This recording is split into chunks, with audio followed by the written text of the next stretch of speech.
Okay, this is David Zierler, Director of the Caltech Heritage Project. It's Monday, August 29th, 2022. It's great to be back with Dr. John Andelin. John, great to be with you once again. Thank you so much. You're very welcome. It's a pleasure.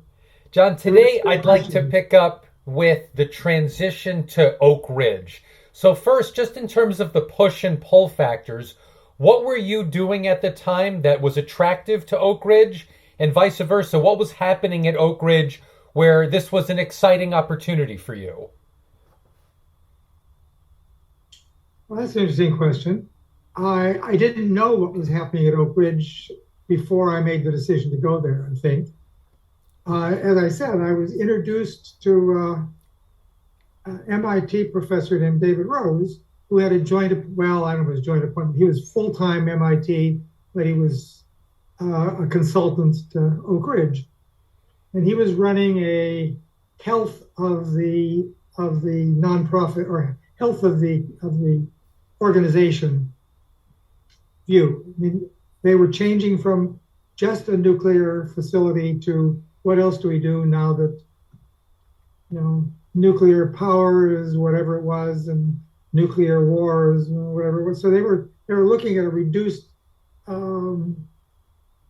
need for what they normally were expertise at. And so they were trying to do a new state of the lab, health of the lab, what's the new future? And David was working with that. I heard about him very indirectly, was told, this is someone you should meet. And probably it was because I had been expressing when I was at Harvard, in addition to the social life between the faculty that I knew and the staff, or the students, and our academic work, our research, I was expressing views about the Vietnam War, about NASA and its failure to monitor the Skylab properly, and saying words about, I'm going to move to Congress, I'm going to go fix things. And as I say, a very naive, given that I was fully grown up, it was pretty naive, but I was just going to go do something about that. And it was pretty clear I was leaving Harvard at that point. And so I met David for lunch, and he said, I would really like to have you come down and work with me briefly for a survey of the lab, for some other information. I think you'd enjoy learning about solar energy and alternative energy sources and energy conservation. And there was a very small group at Oak Ridge doing that. Not unlike other moves I made, I hadn't spent time in Tennessee. I'd seen it, drive through it, but what do I know? So a couple months there would be kind of interesting. So I committed myself to a month and stayed more like 3. And it was an interesting opportunity for continuing to stay. There was plenty to do that I cared about, but I still had my earlier vision of moving to Congress. So I drove down and wound up doing some very interesting work and getting a taste of humility. One of the things was a survey of everyone to say, how are you doing? What do you see as important issues? How long have you been here? Just a lot of questions about the lab, management structure and opportunities for growth and development and pay and whatever. So we wrote a survey, 30 or 40 questions, not a terribly detailed one, and tested it on 10 or 15 colleagues, launched it, and every question but 1 or 2 got challenged as ambiguous. I had no idea how hard it was to write a survey and get the results you wanted. People couldn't answer, how long have you been here? Because it had been run by contractors. So originally it worked for one contractor, then it changed to Union Carbide, so they changed their boss. They didn't leave Oak Ridge, but they had 2 bosses. Some had taken sabbaticals or they left. They were here 20 years before, came back. So how long have you been here? Anyhow, so we got their name and age right, and everything else we had to interpret a bit. And so I learned a lot about asking questions and believing it. As I mentioned, the meeting I was just at had to do with surveys, and they were done poorly, and I'm sitting there trying to challenge them. It was a difficult meeting.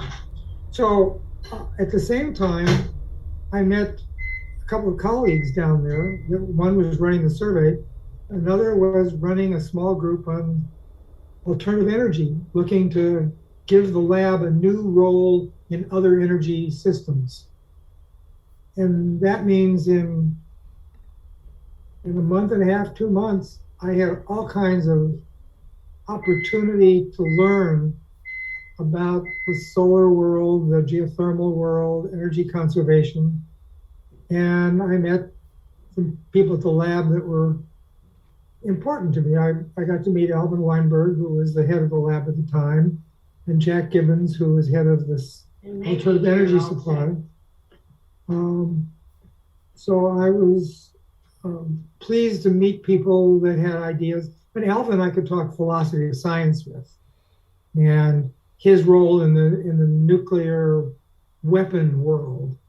And he was willing to talk to me. I guess I had a secret clearance by them that was still valid. And so I was very involved and really enjoying it. But I had Congress in mind. So when it got too warm for my apartment, I moved and went to Congress. But Oak Ridge was really a fine experience. What I had noticed, same thing I noticed at Harvard College Observatory, is how people kept a normal business schedule. There were very few meetings after 4:30. Parking lot was empty by 5 o'clock. But there was no working late in the evening. There was no Saturday work. They did their work, as far as I could see. They were doing it very well, but it wasn't the kind of episodic work where sometimes you really have to work harder or get things done by tomorrow, and other times you could relax a bit and take off the afternoon. That's what I was used to in my research life, and so I was used to working very funny hours and long ones often. It just didn't happen at the observatory, and it didn't happen at Oak Ridge. It did happen in Congress like crazy. Congressional hours are awful, and the young staff are clearly exploited, and they love it. And they're all planning to be congressmen or something like that someday. But yeah, Oak Ridge was a really nice experience. John, in that initial conversation that got you from Harvard to Oak Ridge, did you recognize intuitively that this would pull you away from the science and more toward the policy and administration side of things? Oh, no. I probably didn't know I was pulled away from science until I've been in congressional offices for, I'm not sure, 6 months or a year. Once I realized that I could do things in a political environment to make social improvements, I recognized I would do it a lot longer. My expertise in helium work, low temperature work in particular, was already diminishing because I'd shifted to solar physics. And I knew that I was not yet an independent solar physicist. 2 years at it, and yes, I could do the work really well. Yes, I understood it. Yes, I could make proposals. But 2 years in a new field, I'm not up to that. So I recognized I pulled away a bit from low temperature physics, and 2 years away from that means I was 2 years out of date. So could I catch back up? Sure, for the next 2-3 years maybe. But once I discovered that I did have a role in Congress as staff that was meaningful to me and consistent with my educational background in a funny way, not science directly, but because I had colleagues everywhere that I could count on, because I was comfortable with data, whatever reasons, I knew that it would be harder to go back. I realized I could go to a teaching institution and teach freshman, sophomore physics, but doing cutting edge research would take me quite a while to get back into it. Because you've got to be on the front edge. You can't count on publications. Even then, a lot of it was get on a telephone call or go have lunch with somebody. And I was totally out of touch because at the observatory, I was moving around a lot. At Oak Ridge, I was in the middle of nowhere compared to everything I had been working on before. That was quite an experience. And socially, it was a very interesting experience to be in, what would I say, a northern city in the deep south, because Oak Ridge was not a typical southern city. If you drove 3 miles outside of town, you were in the south.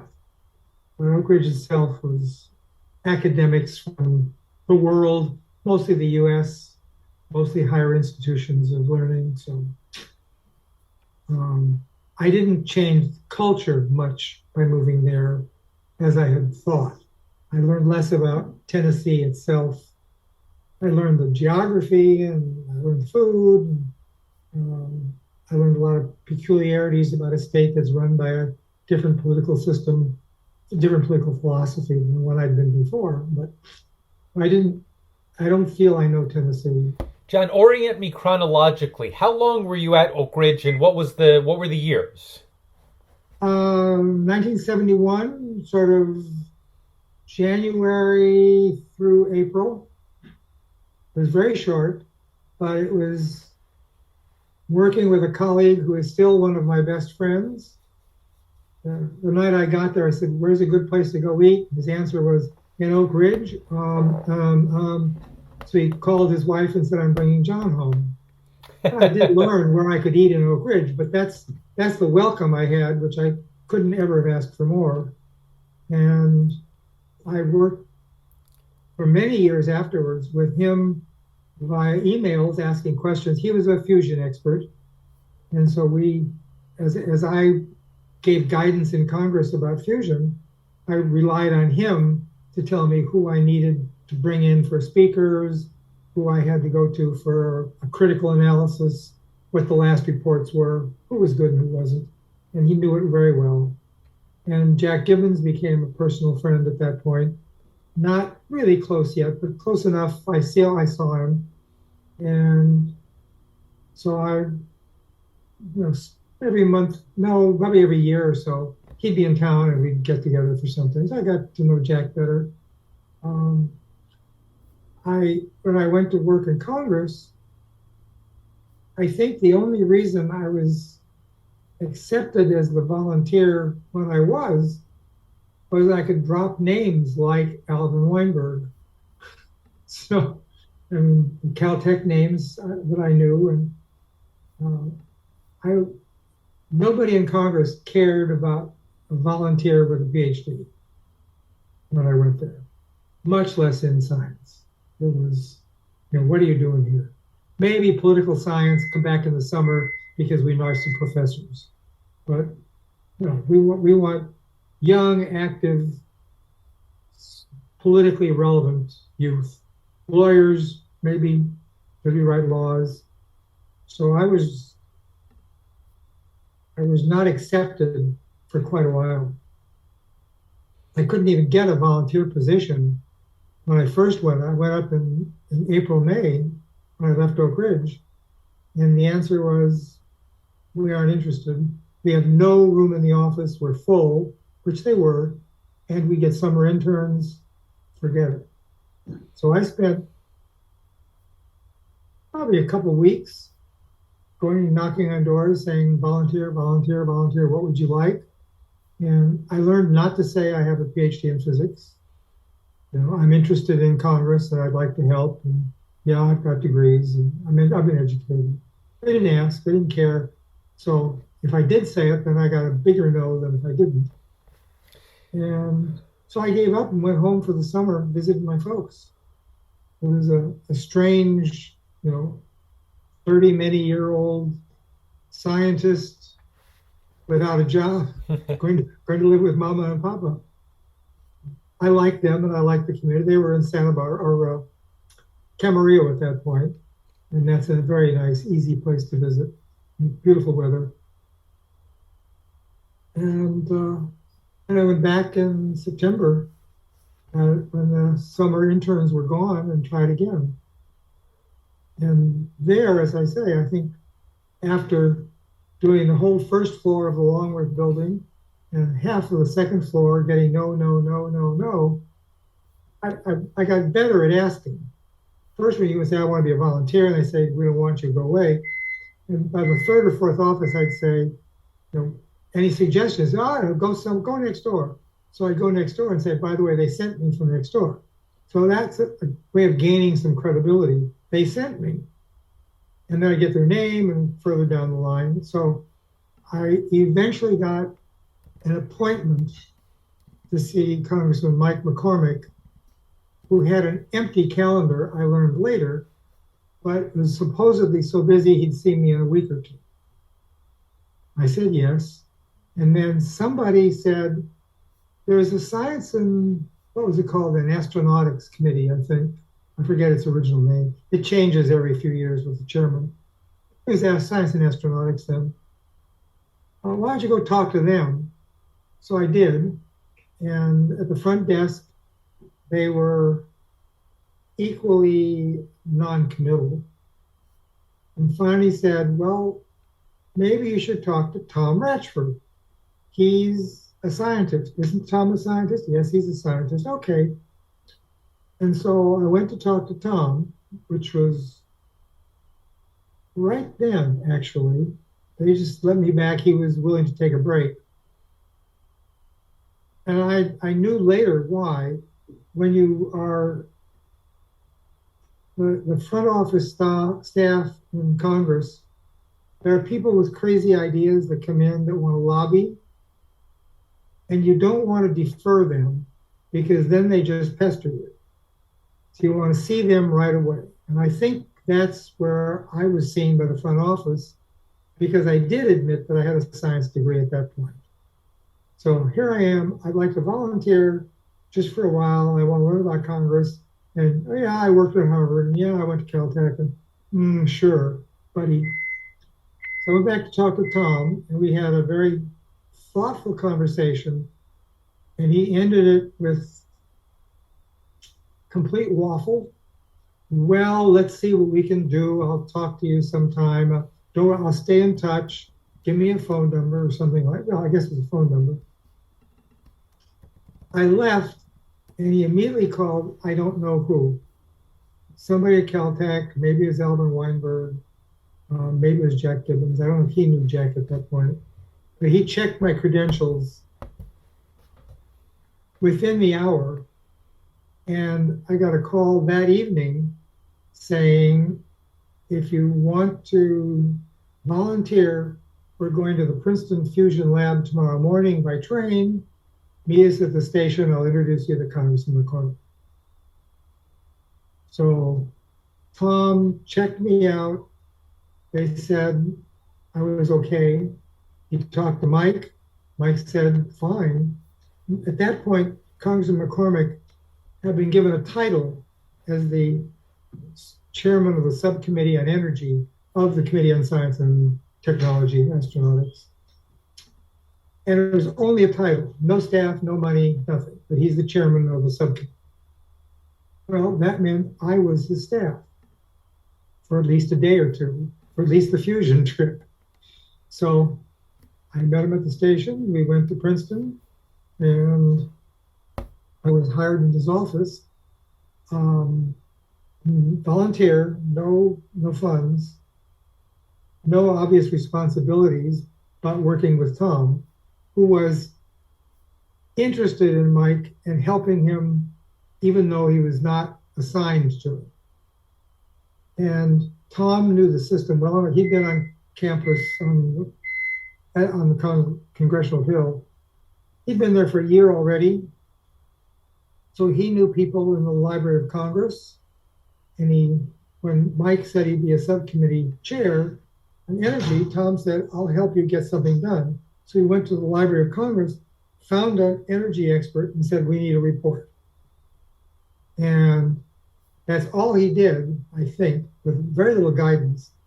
And within 6 months, we had a 150-page report, which was pulling from the literature everything there is about energy. Some of it's right, some wrong.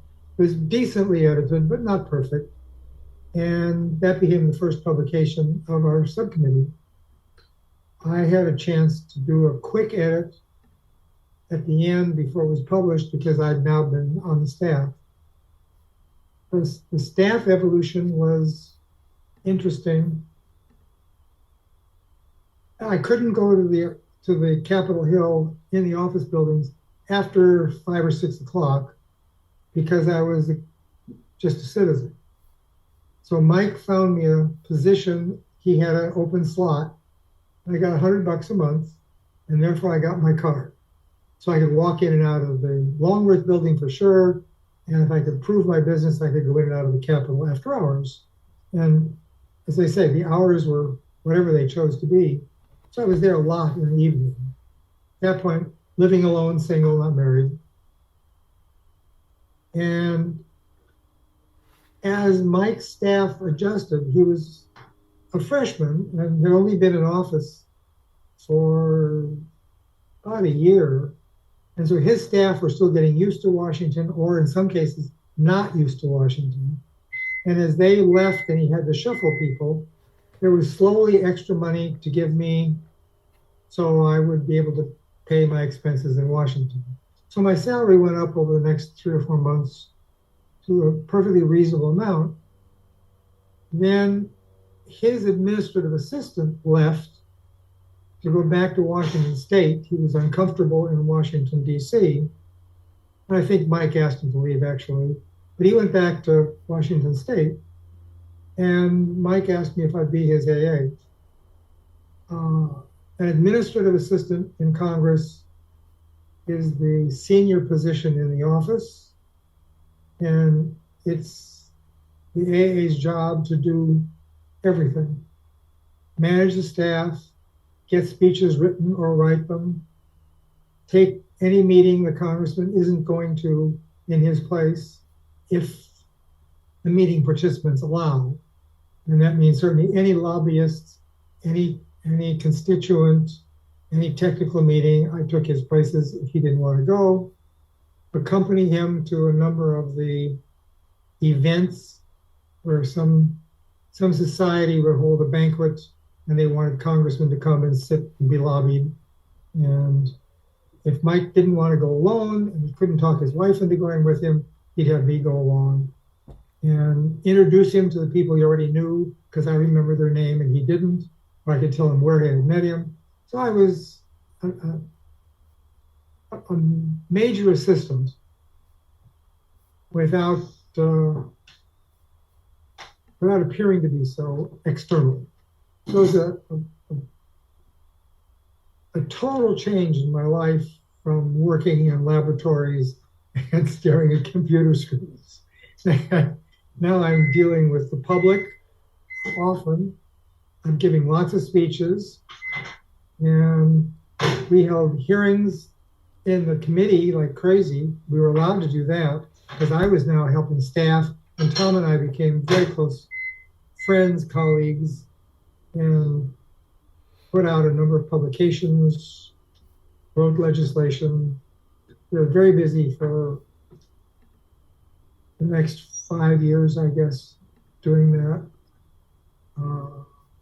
And he went over to be senior with AAAS, and I moved to the committee.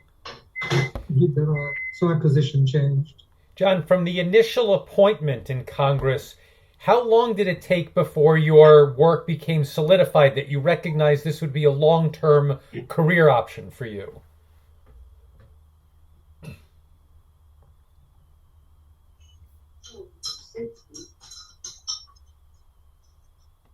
I don't know that I ever thought of it as long-term, but I thought of it as continuing term.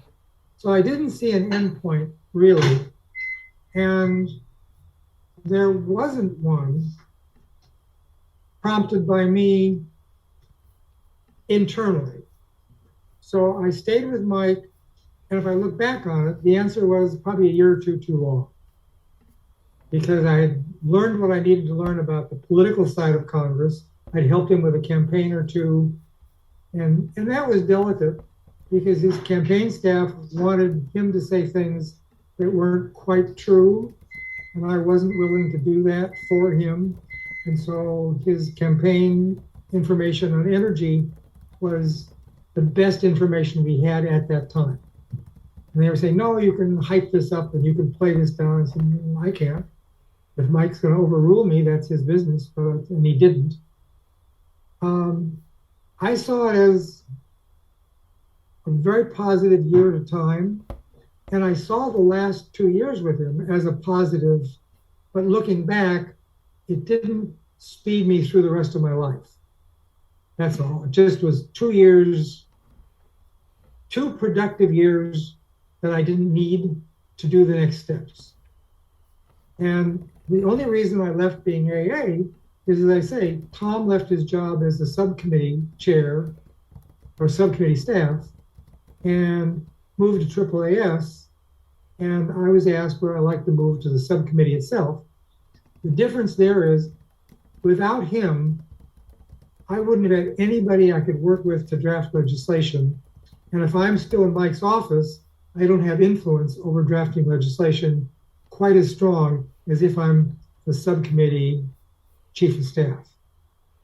So I said yes, of course, and went over there and did that for a while, a couple of years. And that's when I had a different kind of staff. In the congressional office, my staff were a young guy that was active politically, a young woman who'd been to a school on conflict, good secretary, some people that were good at writing campaign literature. So it was a group of soft skills, public skills, very important ones. They made the office run. On the committee, I had people that were more technically oriented. And by then, we had AAAS, by then, and other technical societies had created the Congressional Fellowship Program. And so I often had a congressional fellow with a PhD from some discipline working as an external fellow in my subcommittee. I should back up on the way Congress works. We had this subcommittee on energy. Mike wrote a letter to all the technical societies, the electrical engineers, the physicists, the biologists, whatever it be, saying, I've got a subcommittee on energy. Tell me what's important. I'd like your information. And it was greeted with mostly silence, except in November, I guess it was, ASME, the mechanical engineers, said, we've got a board meeting coming in town. We'd like to meet with you and answer your questions. So a board meeting is set up, and Mike asked Tom and me to join him in his office 15, 20 minutes before the meeting, because we would be with him as his sidekicks. And we got there, and he said, what am I going to ask them? I beg your pardon? Well, they're here. They want to tell me what they know, and then I want to ask them for something. I want help. What do I want? And we had this three-way discussion, and in effect said, we need a fellow. Send somebody to us. Mike said, we need a fellow. It was a month or two later, and an ASME fellow showed up on Capitol Hill. Many organizations have been talking about this for years. I know the Physical Society had been, I know AAAS had been, but to be upstaged by the mechanical engineers. So a month or two after that, the electrical engineers had a fellow. The following year, the Physical Society did, AAAS did, and the program had started. And AAAS, within a year or two, was really helping by training the fellows before they went to Capitol Hill. But this was a program that still exists. It's expanded. It's now been in the State Department. It's now in AAAS is doing a lot of science and engineering fellows in government. And it started on a, what are we going to tell them? Let's ask for a fellow. Had we not done that, I think we'd have had fellows a year or two later. But there was nothing coming in that year until Mike said it. And people just wanted to be part of the team.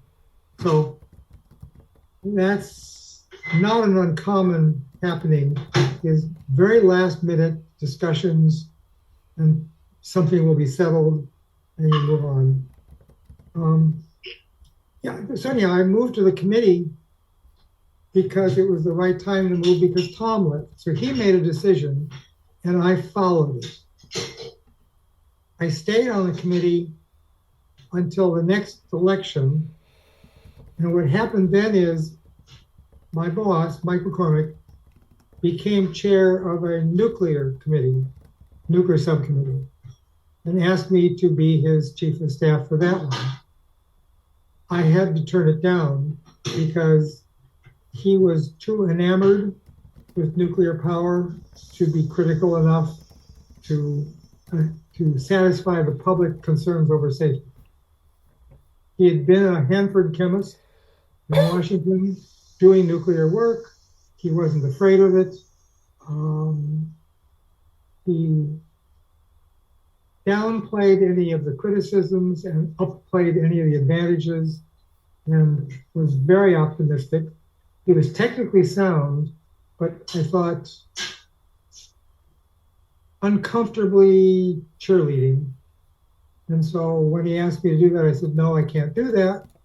And I chose at that point, I'd been on Capitol Hill for 7 years at that stage, 7.5 years. And it was more than enough to learn what I wanted to learn. So I said, no, thank you. And I turned down other opportunities to chair subcommittees as a staff person. I could have done environment. I think at a later time, I was asked to run the Science and Tech Committee fully. That was 10 years later, after my OTA stint. So I had opportunities to stay in Congress or go back, but I had done what I could, which is learn. I produced most of the legislation that I thought important, and in solar and geothermal and electric hybrid vehicles, conservation. And so those had passed pretty well. They were on the books. They were either being followed or not by the executive branch, depending on Carter versus Reagan. And I'd learned what I needed to politically if I wanted to do something. It didn't take me more than a month or two when I first started to realize I wanted to be staff, not a member of Congress. I wouldn't accept an appointment as a member, much less fight for it, because I didn't like what they did. I liked what I did. And so I just resigned and didn't have another clear opportunity. By then I was married, and so I would have a little more time with my wife, and I'd get a job as a contractor consultant personally, which I did. So it was a very lovely, that was the political side of my congressional experience, where every bit of it was trying to understand the context of the Congress, how to behave in it. It's totally different than the scientific community. Communication is not the same. Trust is not the same. It's a different world. So I wanted to learn that, because if you want to make changes, that's the world you have to work with. I know how to argue science. I didn't know how to argue politics, so I learned. Thought I'd been there. Members are a different breed than any scientist I ran into.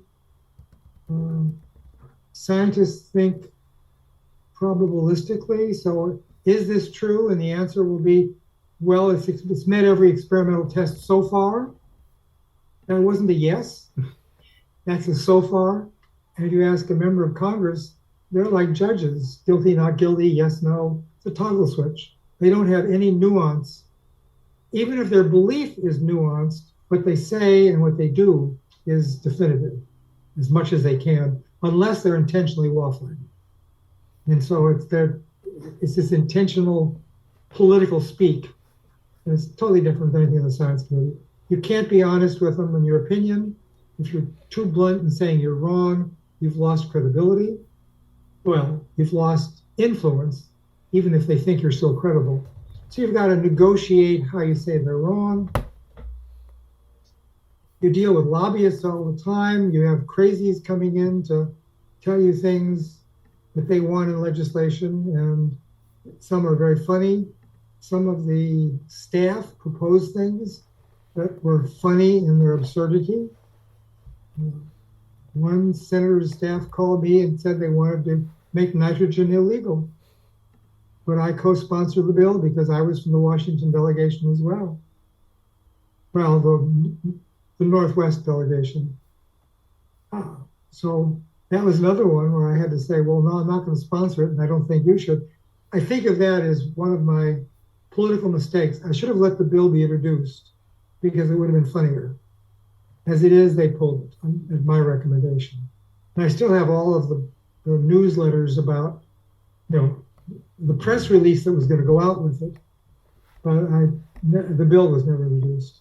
So, John, what did you gain and what did you lose in terms of influence when you were considering the contractor opportunity?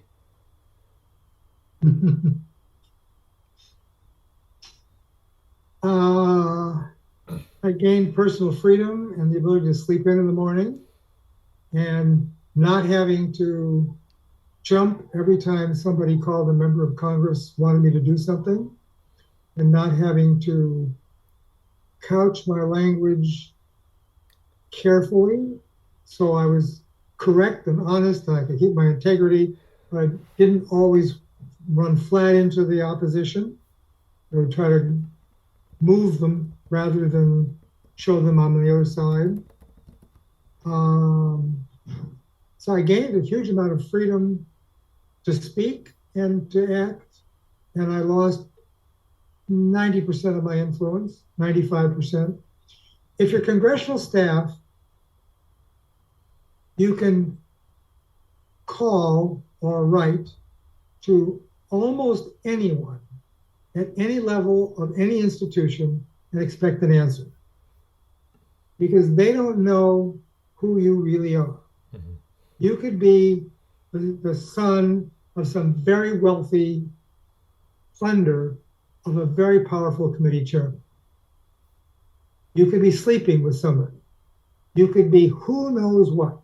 So that when I was congressional staff, both at the political office and then less so, but somewhat similar at OTA, I had access to the information of the world. Not necessarily true information. People would lie to you sometimes, but I could get information from anyone. That doesn't exist anywhere else I've ever been. Even when I was doing scientific research, other laboratories doing similar work would sometimes be a little bit cautious in how much they told us because they were competing, and that in Congress, they were afraid of staff. Anybody, maybe not the secretary, but maybe even the secretary, because they were probably sleeping with somebody as far as they knew. They just couldn't tell. So it was a totally different world. No, when I became a private contractor, that my influence was that people knew me, and I would get a call, would you look into this issue for us now that you're free and you can write a real opinion rather than the opinion of the collective. And so I had enough work for about a year and a half, 2 years to keep me busy and happy, and enough time off. So we had a small cabin in the woods, and we were living there about half time. And so, Thursday to Monday kind of stuff. And if I had to work, I'd work on Tuesday to Thursday, Tuesday to Friday, like senators, Tuesday, Thursday club. I like that. John, once you became, fully aware and comfortable in the contractor lifestyle, did you view this as a stopgap measure for a more permanent job, or did you think that this might be a long-term solution for you? Clearly, stopgap. It was a pleasant experience for a while, and you may have noticed from other things I've said, I don't push planning as much as I probably should because I don't know, white privilege or dumb luck or something. I have had opportunities available to me that I didn't know about until I quit something, and then there they were. So I was I was not thinking of it as permanent. I was certainly saying I'm going to go do something else. I assumed, in fact, if I think about it, I would probably go to a teaching college and do more teaching rather than doing the research because I'm now way out of line for any research. No credentials in political science, none in physics anymore. By then it was 8 years out. It was hopeless to go back into a real technical work, but I could teach the elementary courses, math or physics, pretty easily. And so the question then is where in the country? I was glued to California by Caltech, if nothing else, my folks, and all my friends from high school and college. So I really felt a Californian at that point. I'd been away for 10 years. And so maybe it's time to go back, get a job with one of the Cal State institutions. I thought my credentials were good enough to do that. So I was confident I could get a job. Didn't know what it would be. My wife is very much a East Coast person by her early years, most of her life.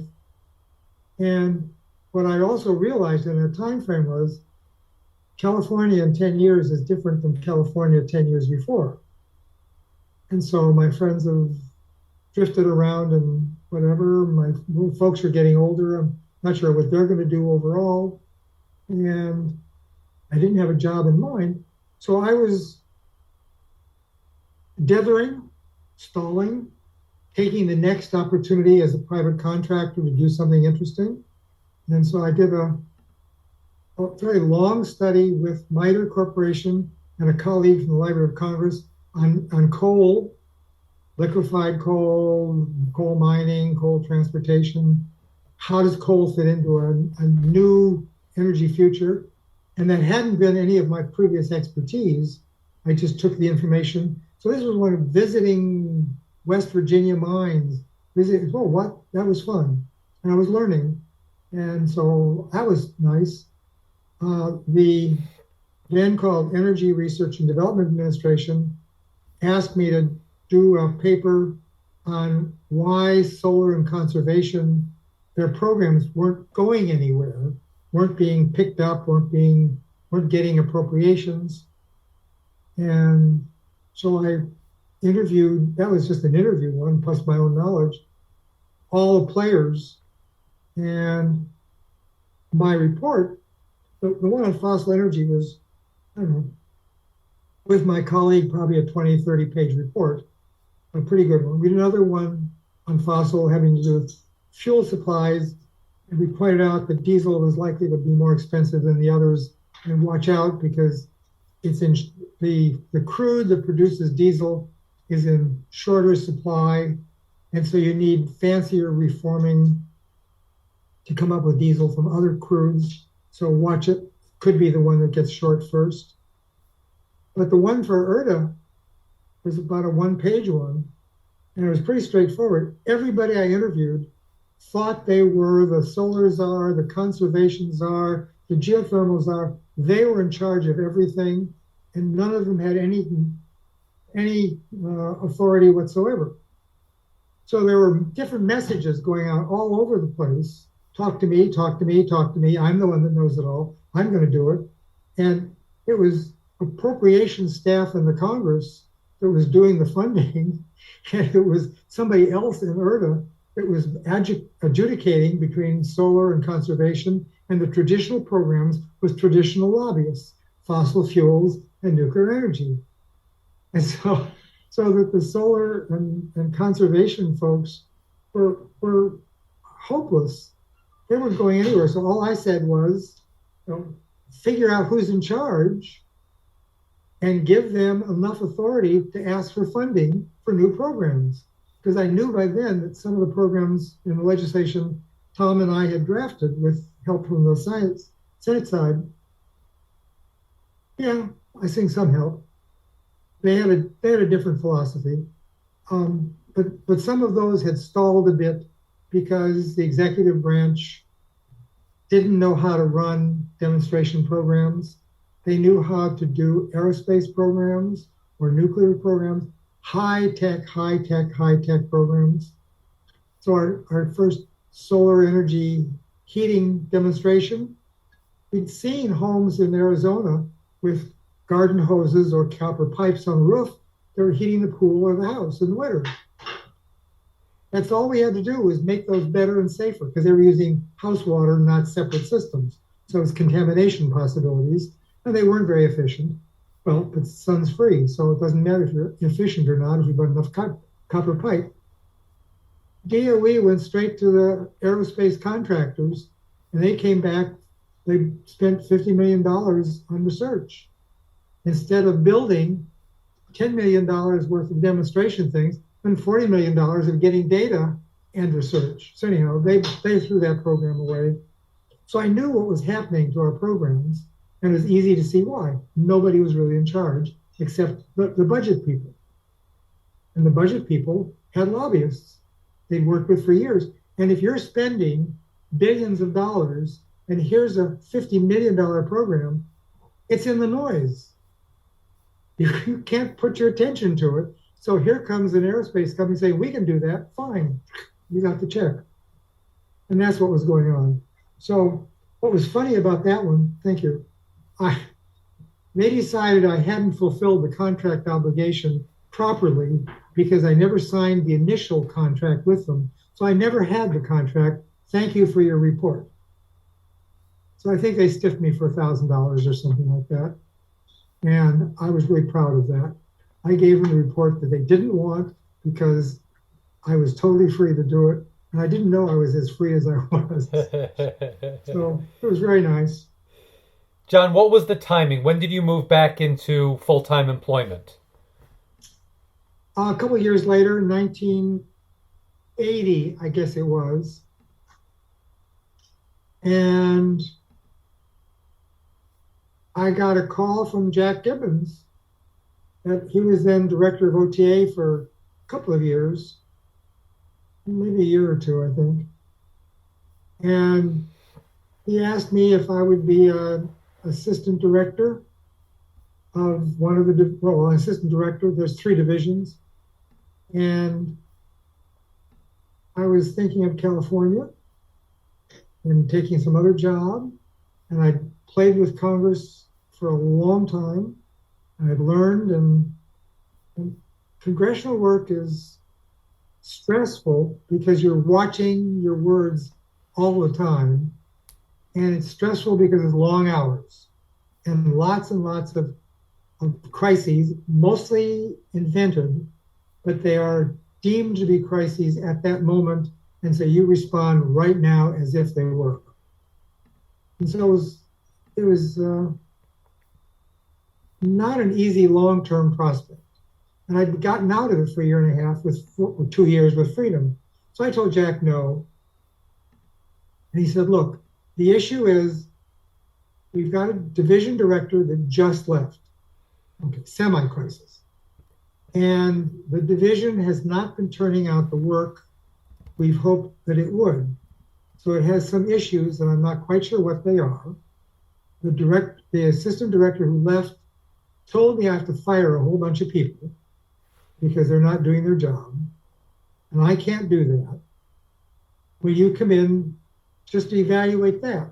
Tell me what's wrong. Just like I did at Oak Ridge, is go in and take what's the health of Oak Ridge by a survey. This was come in and do the health of a division and then report back to Jack as a contractor or something. So I accepted a role as a contractor. I had that already. I was a contractor, had all the paperwork. So I said, yeah, I'll give you a couple months, see how this goes. That turned into 12 years. So obviously something worked. I did not take the advice of the person who left as to who to fire, because that would have been a little bit arbitrary. So I worked directly with the program managers. This was a staff of 60. And so when I'd been on the committee, I had a staff of 6. When I'd been with Mike, I had a staff of 15 or 20, but they all had easy jobs. All of a sudden, I got a staff of 60. They all report to me. Actually, they don't, because I'm a contractor. They can't report to me. So I had an assistant in the office who signed everything that I decided. So I would tell him, this is what we should be doing, sign the paper. And he was independent enough. He would say, I'd like to talk to you about it first. Let's change this. Let's do this. No, I won't.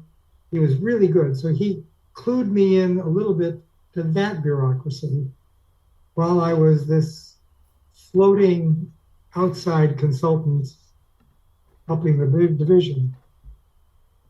As it turned out, there were a number of people that should be in another job.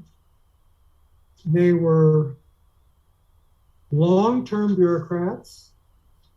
They wrote very good memos that were a little light on content. They were not very good at critiquing their staff work. And so the reports were correctly inadequate, as I had been told, and they were not managing them well, and many were overdue. And that turned out not to be something unusual. All OTA reports wound up late. I'm exaggerating, but they were really hard to keep on track. Because they were dealing with issues of great consequence, being late for the deadline that was set meant they were 5 or 20 years too early for the issue to come to the fore anyhow. So they were plenty on time for the reality of the issue, but not for what was promised. So we had a bad rap for that. We shouldn't have promised. And if we did, we should have done it. So I accepted the job for a few months. I asked some people to leave after I'd given them 2 or 3, 4 months to show me what they could do. And because they were senior and had come from good jobs, all I said was, we're not doing well together. I'm staying, which was not quite true because I was planning to leave. So therefore, you're leaving. If you find another job in the next month or 2 and resign, good, you've got it. If you don't, I'm going to have to go through some paperwork and ask you to leave more formally. So I don't want to, you've done well in the past. You've worked hard here. It's just you don't fit either what OTA is or the way I like to manage things. So you're going to leave. And they all protested at some level. Everyone but one got a better job, and probably one they fit because they were good with the communication. They just weren't good managing. So they wound up more in staff positions than leadership positions.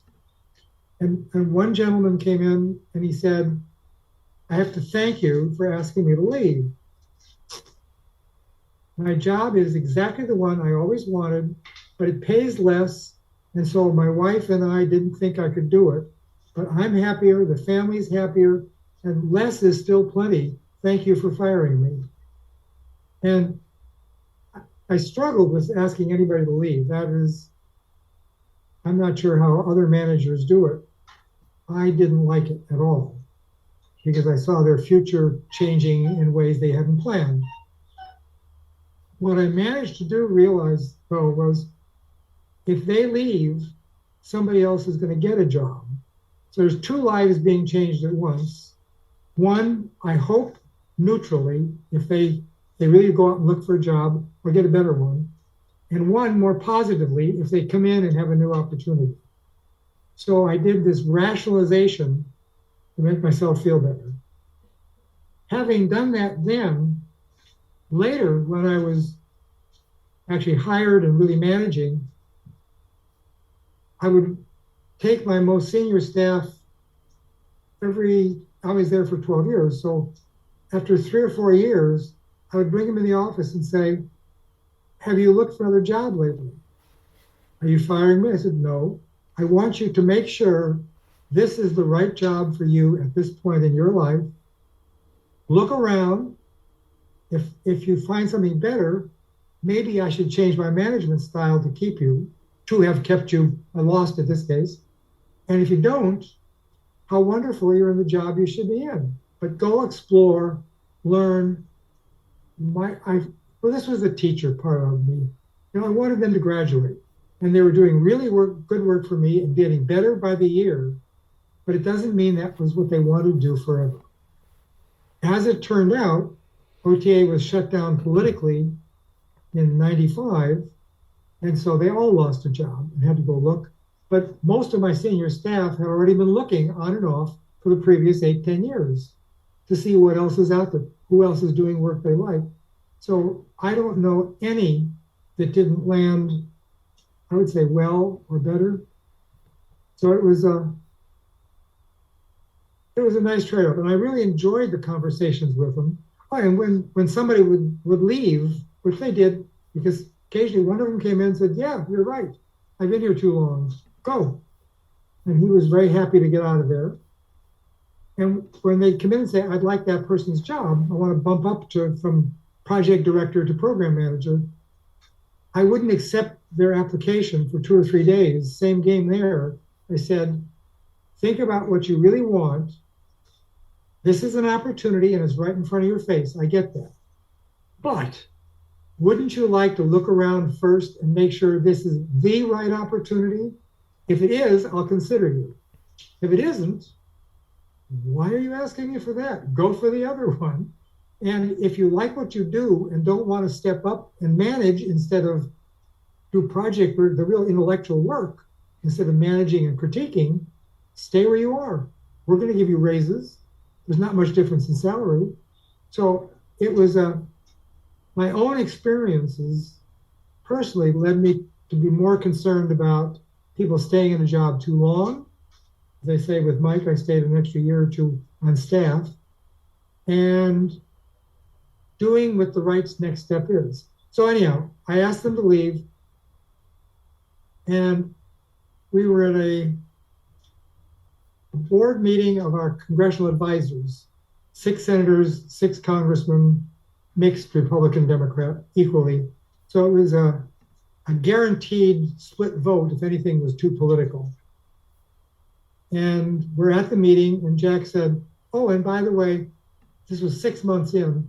I've asked John if he'd like to be permanent staff because he's been manager. John, are you going to be permanent staff? In front of the whole crew. And well, I said yes. And I said yes rather quickly, because what I had not realized, first of all, OTA was doing wonderful work. So the work itself was great. But once the people that were not doing wonderful work had left, the remaining staff were really fun to work with. They were smart, they were imaginative, they were resilient, they knew how to dig for resources, they were open and honest and took criticism beautifully. It was a great group to work with, and I realized how important the work was and would be today if we still existed. John, what was so important about the work at that time? What did you recognize then? Every project had started with the either request from or approval of a committee chairman, or most important, a ranking member on the opposition. So when I was there, it was Democratic Congress, so it would have to come from the chair of the committee or the ranking minority member, usually from both. So we had 2 senior staff on the relevant committees, the chair and ranking minority member, that asked for the information. And they only did so with the permission of their senior staff. So when we were done, we didn't have to disseminate it. We had the pipeline directed. Bang, straight in. The only questions we took were the ones where the appearance was technological issues, and the fact was economic, social, political, medical, social issues as well. So they had a high political content, a well-being of the community, not just do robots work? Can General Motors put them on their assembly line? That's a technology analysis, not an assessment. And there were academics who were talking about technology assessment that didn't understand either. They were talking about looking at technologies and running them out into the future and all of the effects they would have to 2 or 3 significant figures. You know, what's the increase going to be in the GNP well, the answer is, this is going to be an increase or a decrease. This is going to be helpful or harmful. So you want to get the sign right. And then you can go beyond that if you can. But these are hard things. So life-saving technologies for the elderly. That wasn't one of mine. But you know, you can build technologies that save lives. Save lives. What's the life after they've saved it? Is it a high quality of life? What's the cost? Who's going to pay? Who's going to pay to develop these? And so it's not just can they do it. Most of the time the answer is science and engineering. We just put up a Webb telescope. I mean, you can do miraculous things with modern technologies, even at that point. What are you going to do when you introduce them widespread in society? What are the effects? Well, that gets tough. So my staff had some technical people. I had economists. I had an English lady who was a poet and a mystic. We had lawyers, doctors, mostly advanced degrees, but on any field you want. Environmentally comfortable people, computer scientists. And when we would build our advisory committee, we intentionally brought in lobbyists on both sides. And we knew they would be making the best case like lawyers do, and not necessarily giving us all the facts. If they weren't honest, we could figure that out. But they're hiding facts, we'd have to dig. But if you bring them in on both sides, usually they're doing each other's job of getting the facts we were looking for.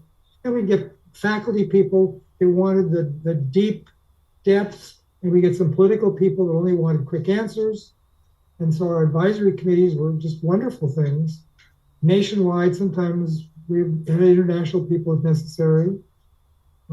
Some were secret, rarely for my division. One on adolescent health was absolutely confidential, and the advisory committee was all adolescents, and 2 of the very youngest staff members we had, totally confidential, and we paid the adolescents to come because otherwise they're in school, $100 or something. And they were brutally honest about their issues. Great study. And nobody was quoted. And I don't even know if the board members, the advisory committee members were listed by name. We had to do it. So it was access to the world's information. As I say, you're in Congress, you can get information. So we could ask for anything and probably got it. We had typically 2, 3, 4 years to do the job. Usually planned, promised 2 to 3, usually took 3 to 4, some longer. We ran into some hiccups. Some studies ended soon. One of mine on air traffic safety ended with the advisory committee meeting. Now, this had to do with whether 2 aircraft could communicate with each other so they don't crash in space. So what kind of responders do you need, transponders do you need, what kind of communication, and who's going to be the one to blink first, and who's going to communicate with air traffic control. And they were too expensive, so we were asked to look into it. And we had the meeting, and between the aircraft safety lobbyists and the aircraft industry making their arguments, and looking at the political folks at the table and the economists and some of the indifferent aircraft engineers saying that job can be done, this technology exhibiting. They asked for a recess on the meeting, went out in the hall, came back in and said, done, we're cooperating, we're working on this, we'll write the bill together. Thank you very much. So it was the most, it was the freest intellectual location I ever had, other than being my own contractor. John, at this point, was the Congressional Research Service a resource for you? Oh, absolutely.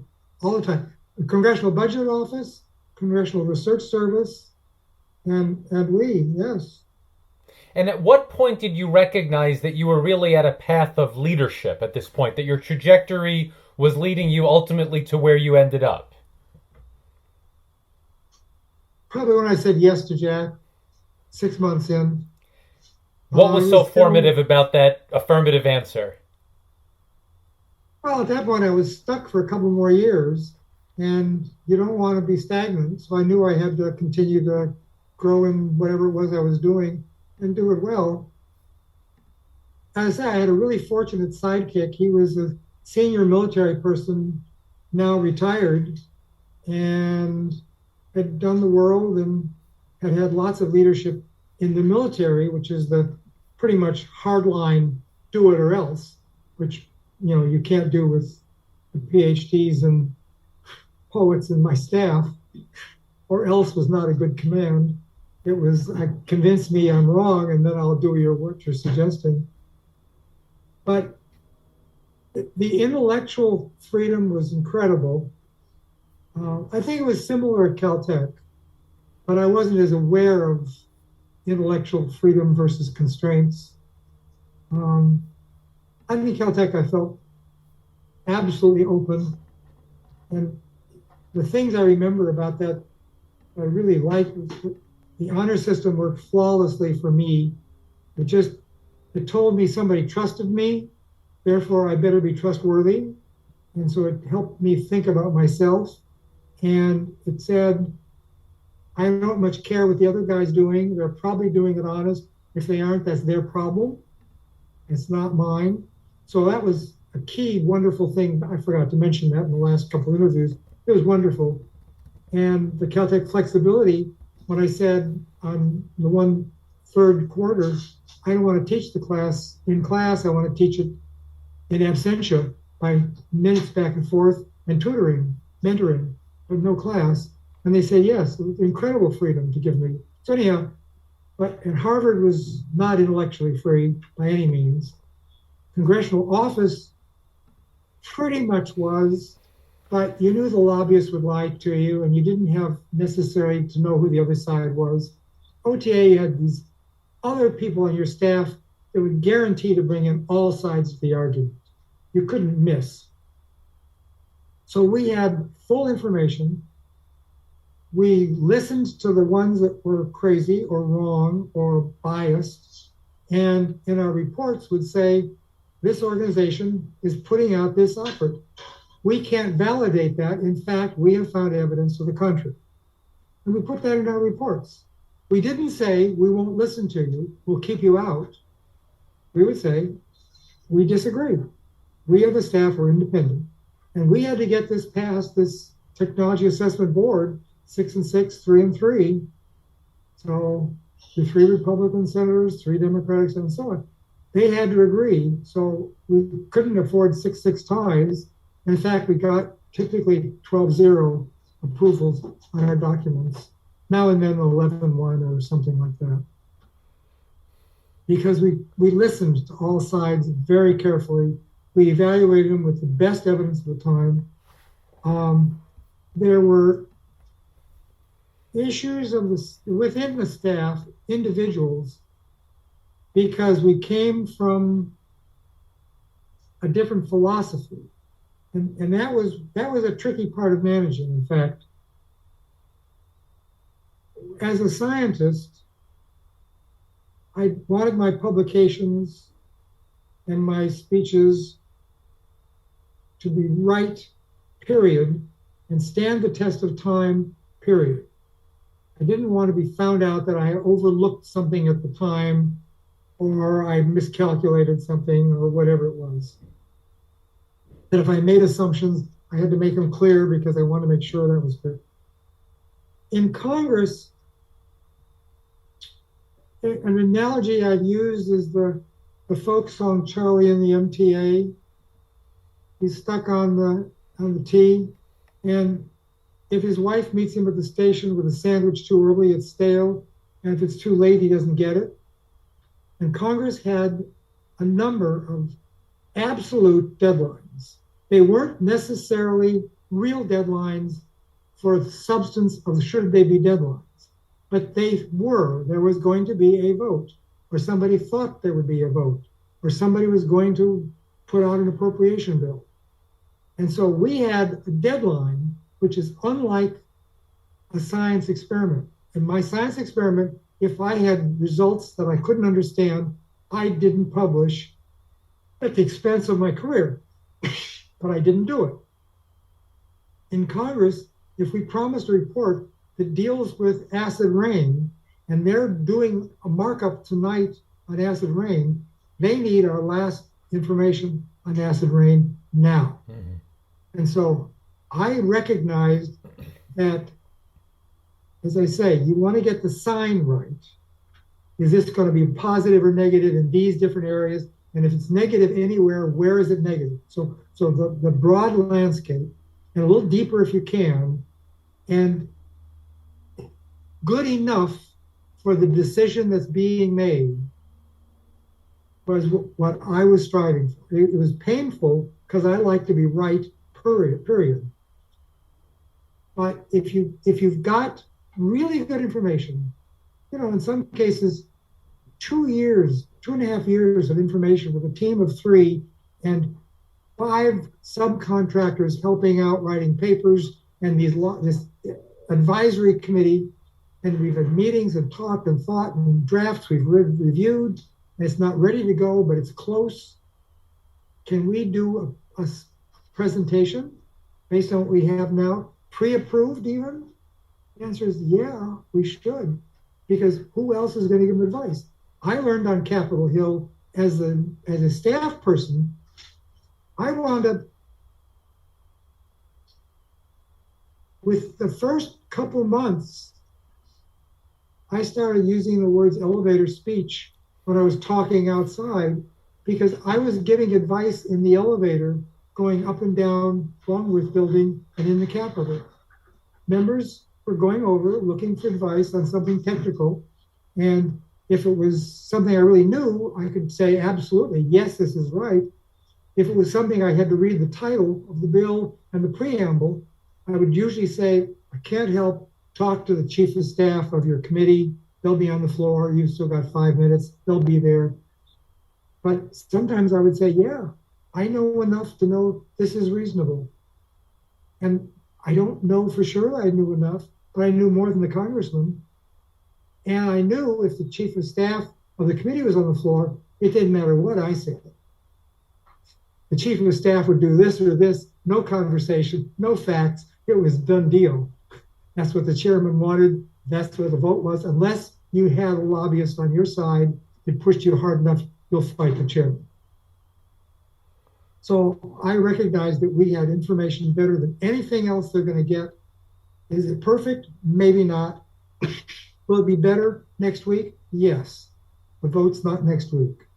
So different staff had different, I can't let it go. So I had some staff that wouldn't let things go, and others that were happy to let it go a little too soon. And then I got involved in that one. And one was probably the most difficult political negotiation I had as a senior staffer at OTA. We had done a study before I got there on the breakup of AT&T. And you may or may not remember that far back. I've heard all about it. They were a serious monopoly and legislation all over to break them up. So we were asked to look at the consequences of that. So we got in some economists and we got in some other people. And the draft had been approved by our Technology Assessment Board to be released. We're done. It's approval, the last approval. Because the previous assistant director had approved it. Jack Gibbons had approved it. The board had approved it. All we had to do now was edit, final edit, publish, and release. And here I come, new to it.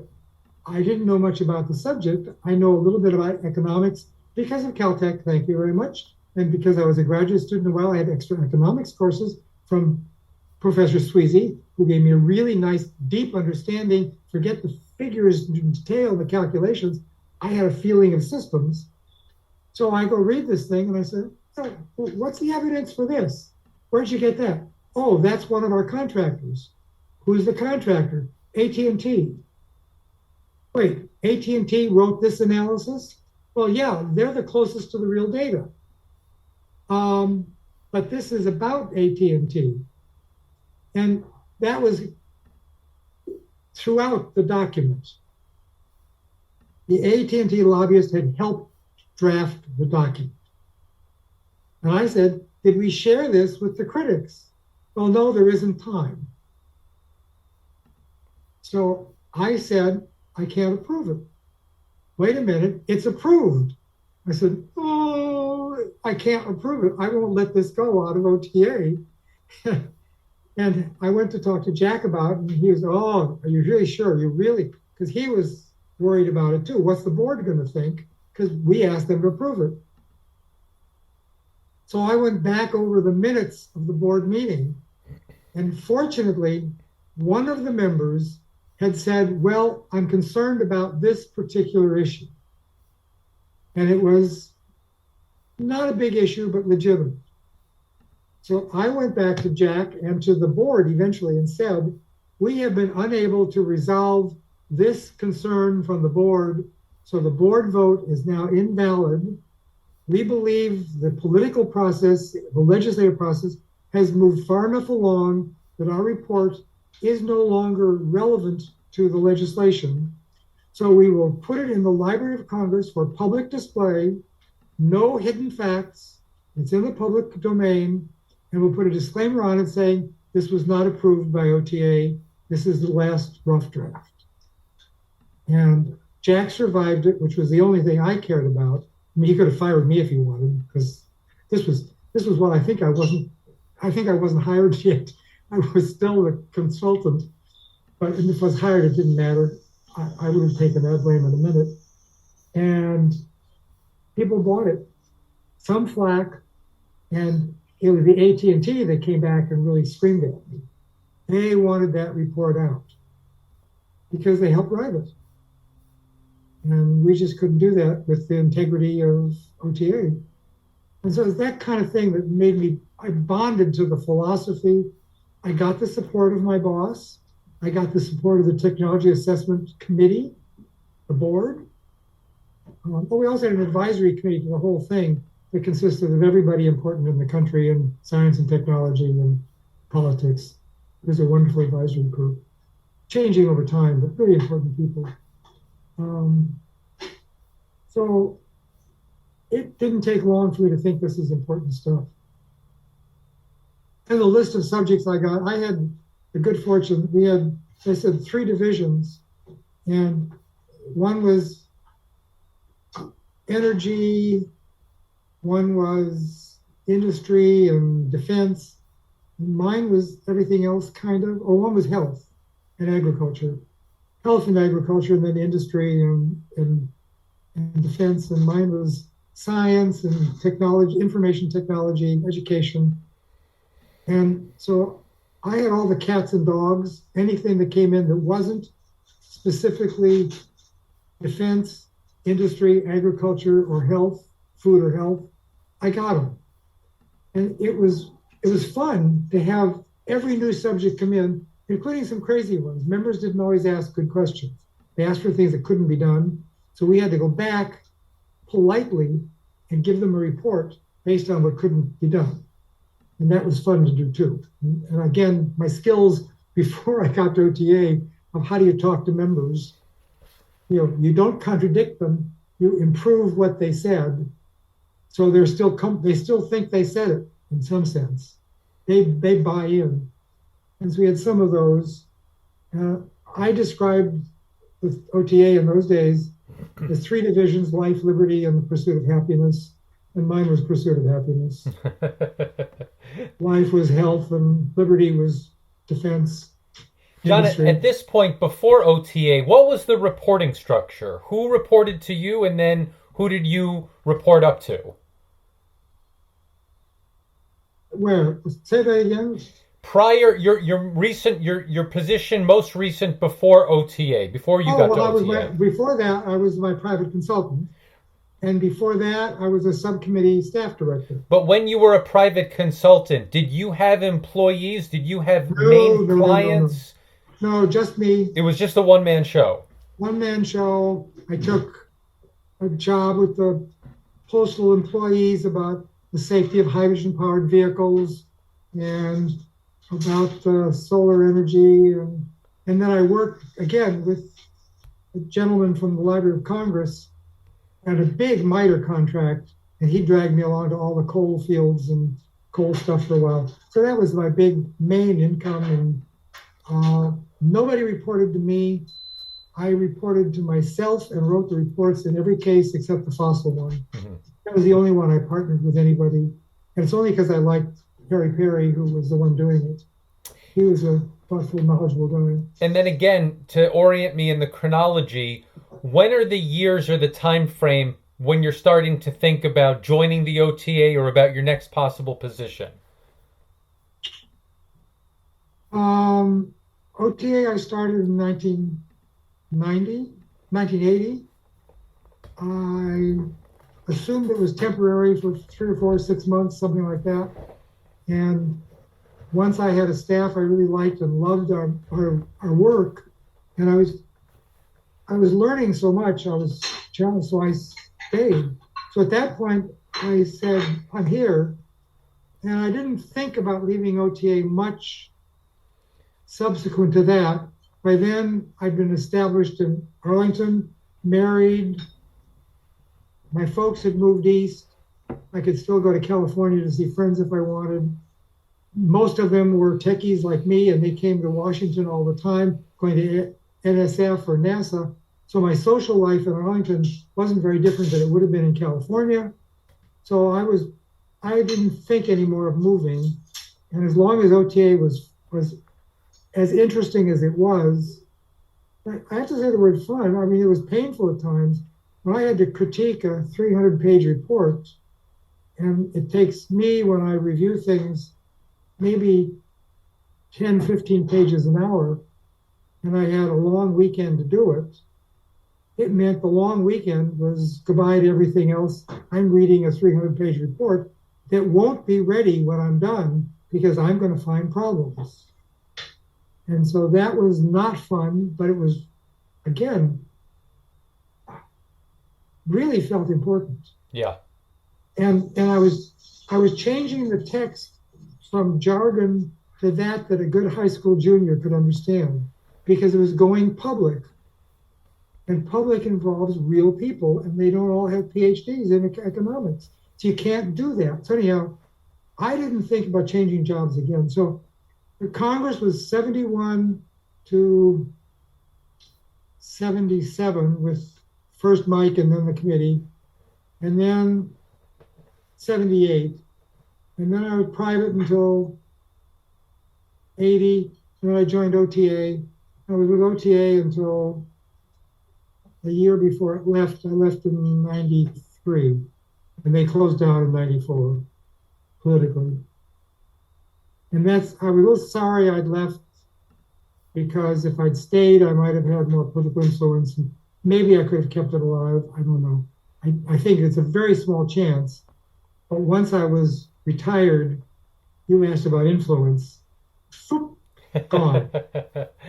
So I could say all I wanted about its value, and I had 2 members of Congress to convince, and they were on our side already. So I felt politically impotent, which was painful. John, what was the transition like for you from the Carter to Reagan administrations?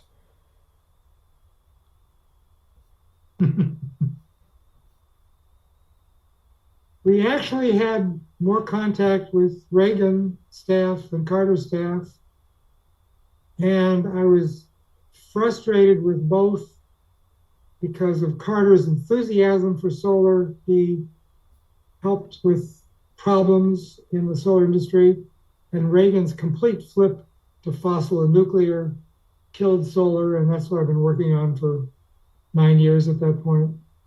So I was really unhappy with that transition. But in terms of continuing our work at OTA, Reagan was easy. We could talk to the staff. They'd give us their advice. It was often not what we wanted to hear, but we'd put it in and then we'd look up the data or something, get some analyses. We often said it didn't hold water. And in fact, I think OTA was closed down because of a political flap over Reagan's Star Wars proposal. And I think my boss, Jack Gibbons, screwed up on that one. And it was one of the major issues that shut us down, I think. Another one was my own committee's or my own division's nuclear waste report. And that one was, by their standards, painfully late. In fact, since it hasn't been settled today, legislatively, nuclear waste is settled as of 1998, by the way. So there's no issue anymore. And we said that's crazy. Here's what has to be done first, and it's a 20, 30-year problem to solve. And here's the line. And they didn't like that, so they said, we don't like your report. And I crossed a couple of staff on the Republican side, and I think they never forgave me or went back.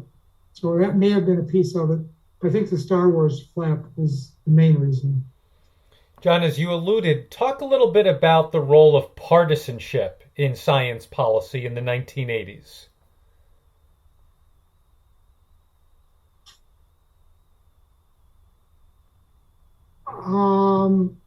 Almost none in the 70s, limited in the 80s.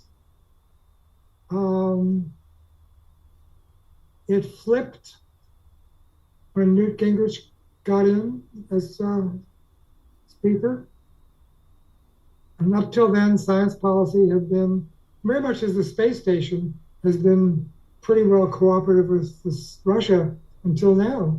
I mean, if it hadn't been for Ukraine, we'd still have pretty full space station cooperation. They're overlooking political differences.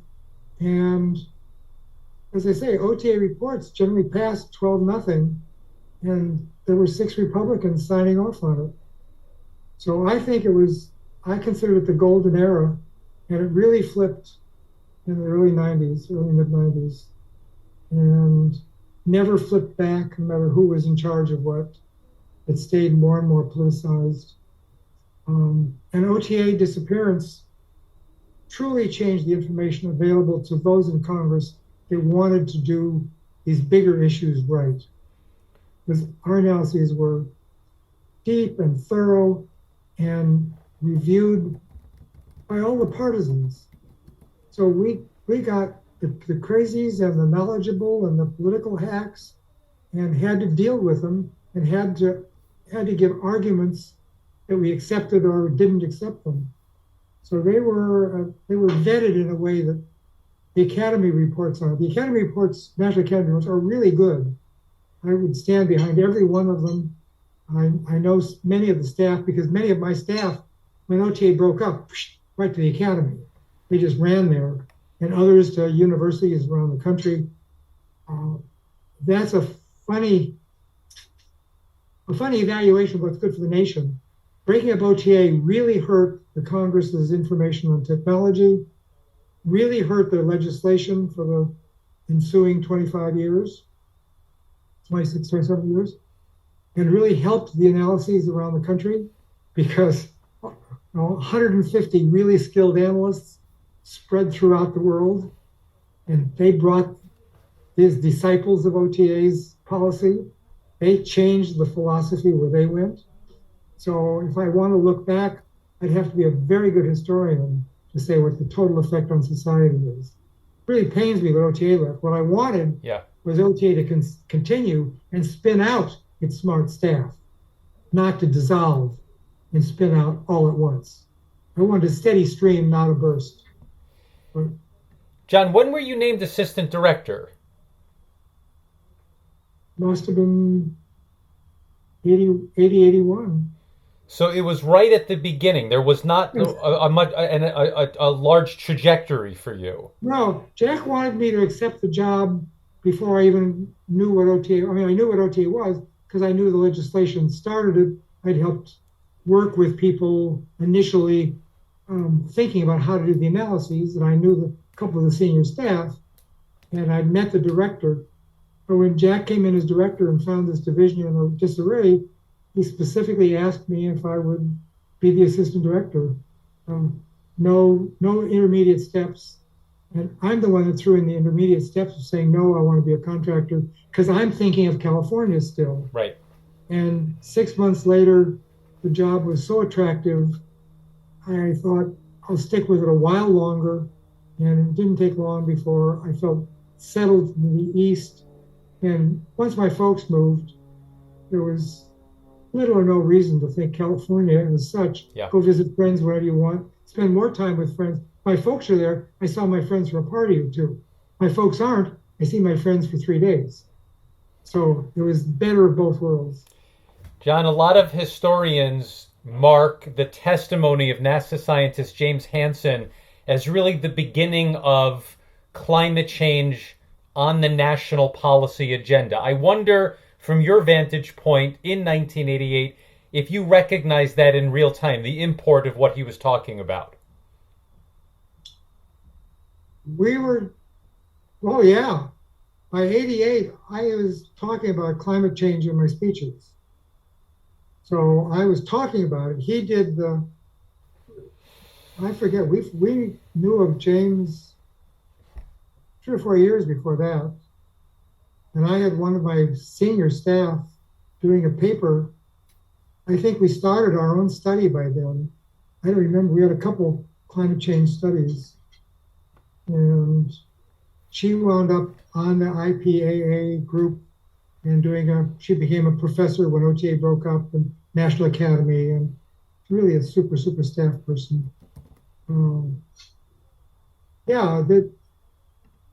The evolution of science, of energy policy, was in the 70s. The worry was we'll run out of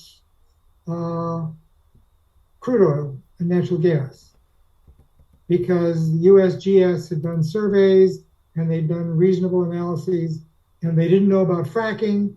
And the answer was the reserves just aren't going to sustain it for generations. So we've got a generation or two to get off of.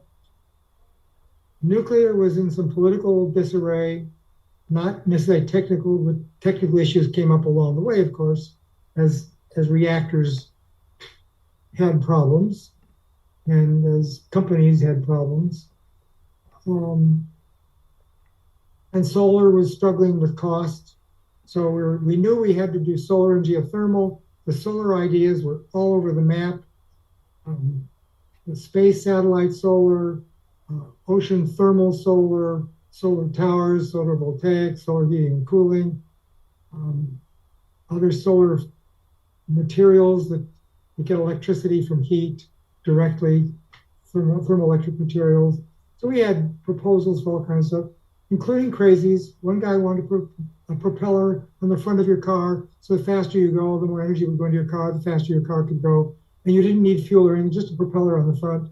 And you had to start it by blowing on the propeller, and then your car would go.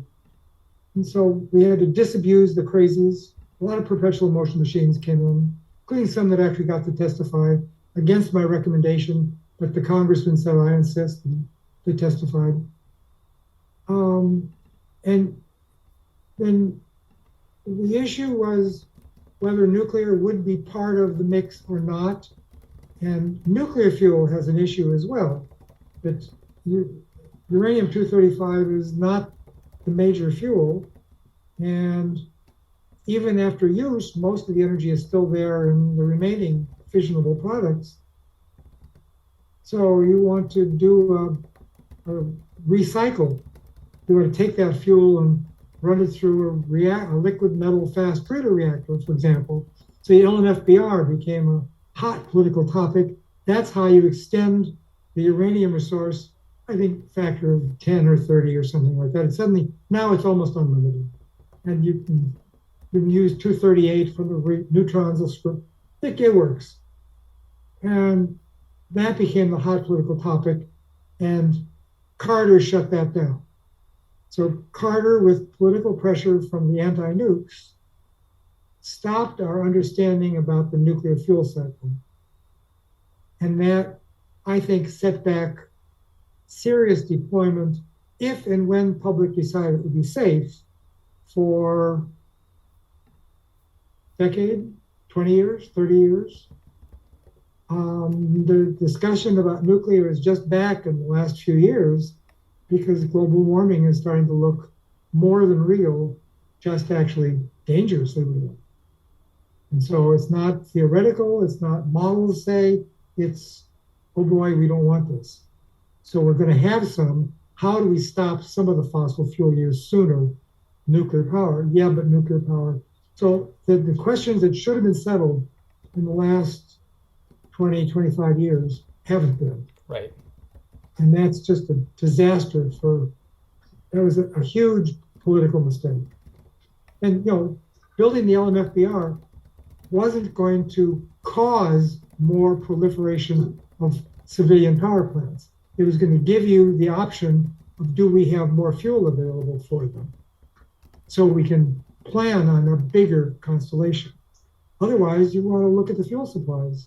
Where does uranium come from? What are the costs of extracting the 235? How much 235 can you get? Are there political consequences, like fossil fuels of the 235 is in the wrong country? How much do we have here? What are the environmental consequences here of mining something that's very rare? It's huge amounts of material to get a small amount that's useful.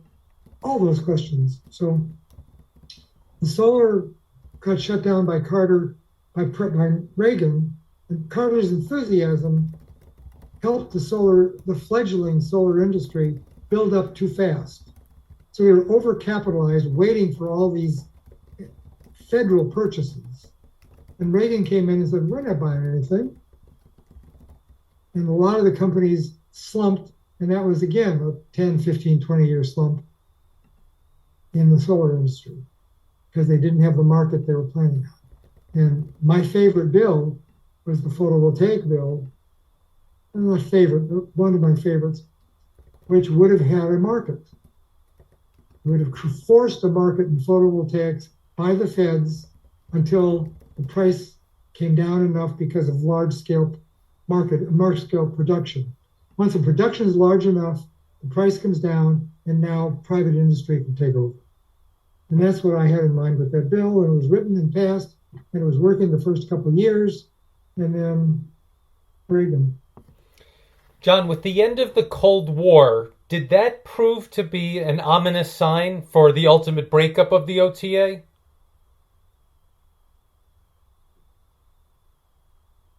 I have no idea.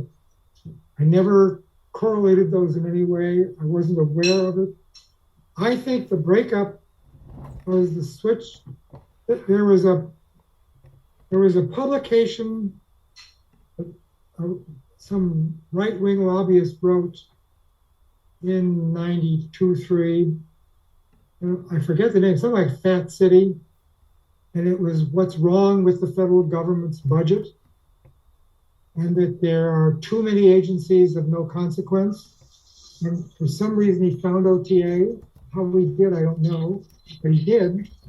And so we were one of his excess agencies.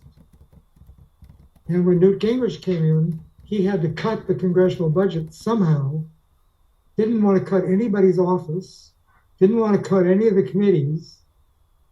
The Congressional Budget Office was still key. The Congressional Research Service, by whatever name, then or now, was really key. GAO was really key. Oh, look, here's a $20 million item we can cut. And the Republicans don't like it because Jack participated in the hearing trashing Reagan. There's a Star Wars complex or a program, and maybe some other things, whether it was mine or health or business. I'm not sure what else the Republicans didn't like. That was a loud, clear one. So they didn't like us for that. We're small. We had no political clout. Our technology assessment board members didn't stand up for us. And if they did, there's only 12 of them, and the Congress was huge, and it had to start only 6 members in the House, and 3 of them were Democrats. So only 3 Republicans in the House that would stand up for us that had any knowledge of what we did, and a few ranking minority members. And I think I had this prior training in Mike's office and on the committee, and really knew how being a minority member can rankle. And so in my division, when I ran OTA, I paid extra attention to minority members. They weren't always my sponsors. They didn't always sign in. I made sure I heard from them, and I visited, or had my staff visit their staff. I wanted to say, we want to hear from you. We want to hear from you. If yes, it's the committee chair that asked, but you're in this too, please. I didn't hear that as strong from the other 2 divisions.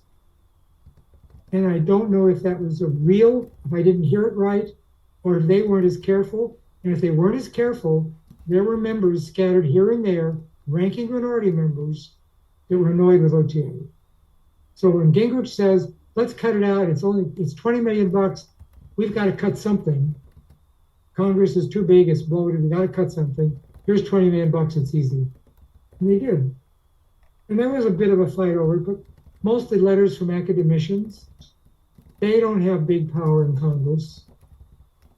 Not from industry. Industry didn't care. In fact, probably some of the industry people were annoyed with it. The Star Wars industry clearly didn't like Jack's testimony either.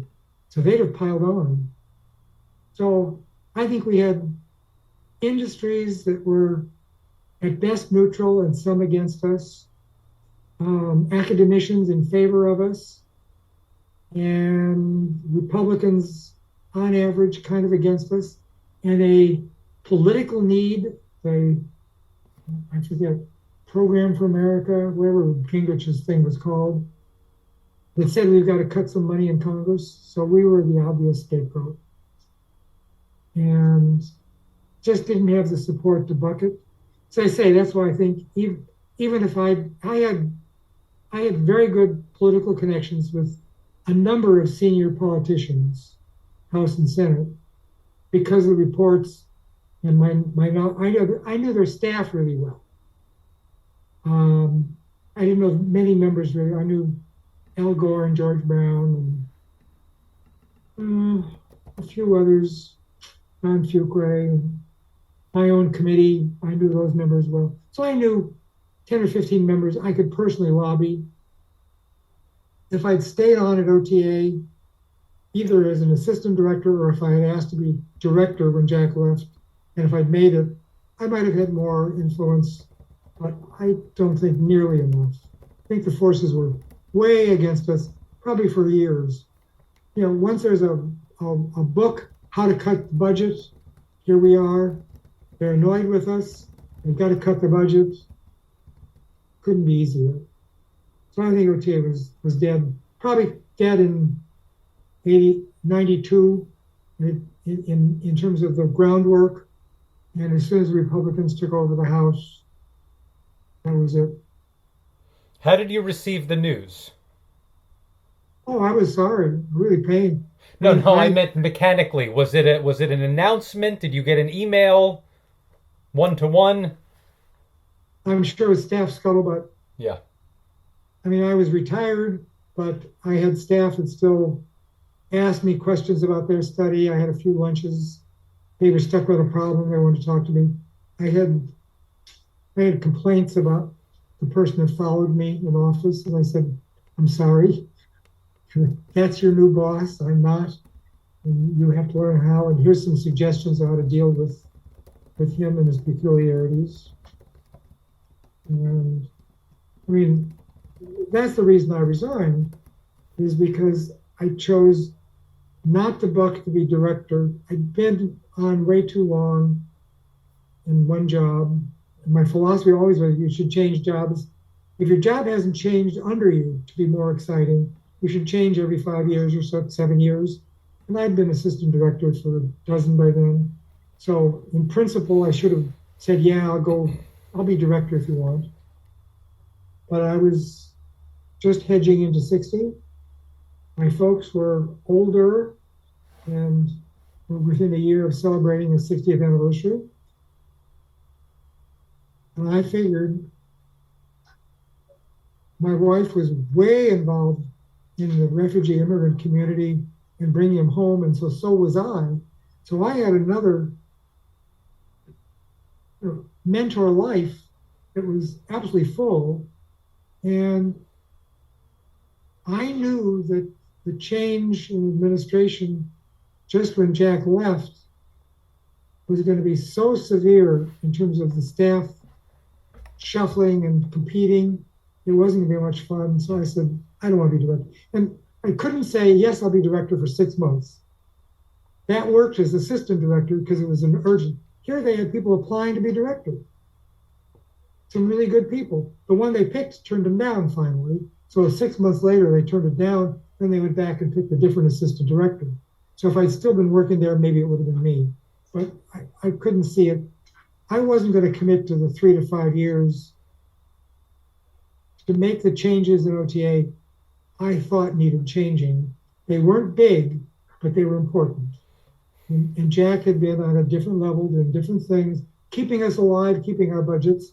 And he wasn't focusing on what I would have focused on, assuming I had the time to focus on them once I was director. And I just couldn't see 3 to 5 years at that point. I had too many personal responsibilities. John, in our first talk, we covered your post-retirement life. And so for the last part of our talk today, a few retrospective questions about your career, and then we'll end looking to the future. So first, throughout your career in policy, in government service, what stayed with you in terms of the perspective you gained at Caltech, either from the science itself or collaboration? Oh, well, I learned in Congress that a single person can probably kill something, but you need a huge number of people passively supporting or actively supporting for it to happen. And it isn't just Congress. Once it's out of Congress, assuming you have appropriations on your side too, you need the executive branch and you need the lobbyists to either give up or continue their support. So collaboration came through so loud for making major changes. Now, if you are truly charismatic or have a huge amount of muscle, you can either cause a change temporarily or force a change temporarily.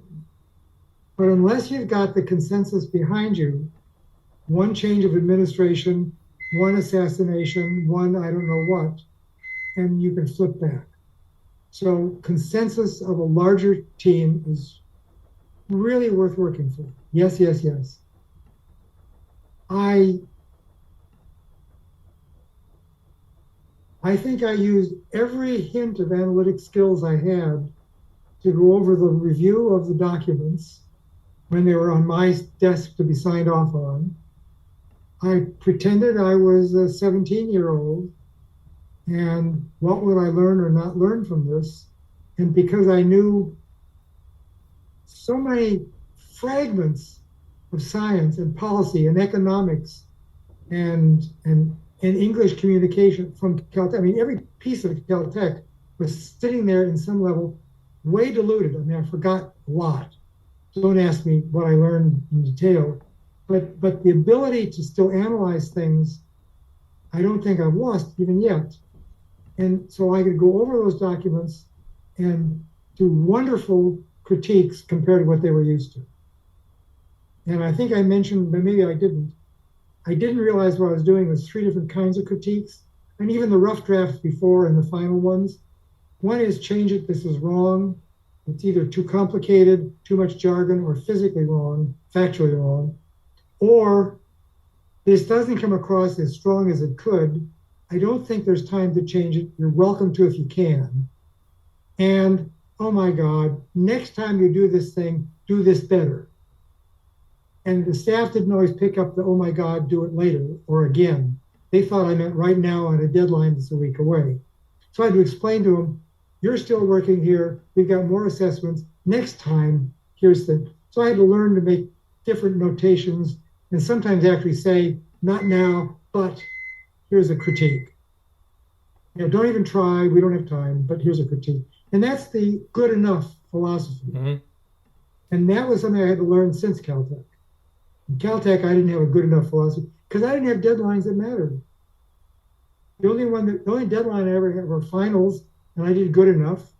And then my PhD finished, and it wasn't good enough. I did it right as far as I could do, and there was nothing more to do but my adjustments. I hope people accepted my assumptions.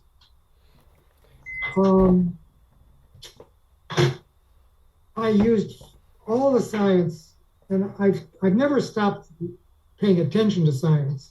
I still read Science magazine. I still talk to people about scientific issues. I still understand broad principles. And so that was clearly part of what I did in Congress throughout. The other thing I think that came from Caltech was I really liked teaching.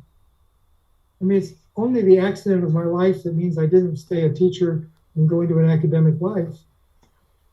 I really enjoyed it.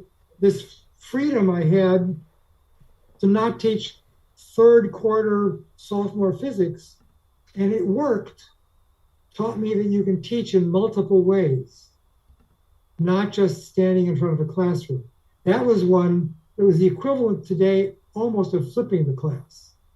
But instead of having do your work outside of class and then we meet as a class, it was do your work outside of class and then you meet with me.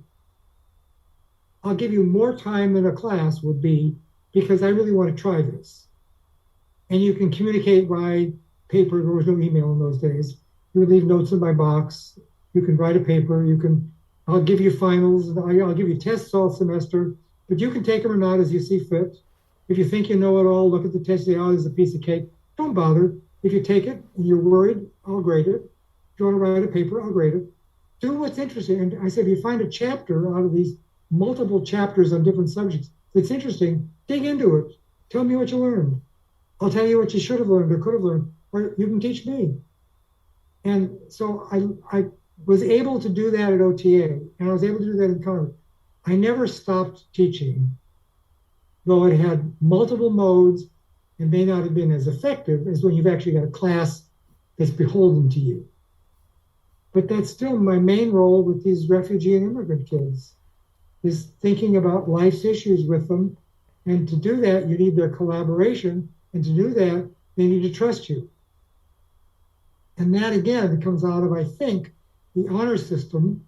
I learned in Congress, no member or staff will pay any attention to you unless they trust you. If you've got any hint of an ulterior motive, lather on, you're just talking. You're talking to the wind. So how do you build that trust? Well, you have to know who they are. Because if they say, what's a good position on this bill? You can't say, oh, you have to vote for it because it's a really good bill. You have to say, you raised a lot of corn in Iowa. And so corn to ethanol as a substitute for gasoline is critical to your economy. The ethanol to gasoline may not be a good program environmentally. It may not help with the transition from fossil fuels. It may not be a good program for the public, but you've got to balance that yourself. I'm not going to tell you which way to go. You've got corn in your district. I don't happen to like ethanol and gasoline for my reasons, but you've got to make up your mind. You do that to a congressman once or twice, you've got their ear. And then don't abuse it. If they trust you, don't screw around with them. So Al Gore and I did a lot together on global warming back when he was on my committee, and then a bit later when he went over to the Senate. And my staff worked with him extensively from OTA. I mean, one of my staff was almost his staff person working on climate change.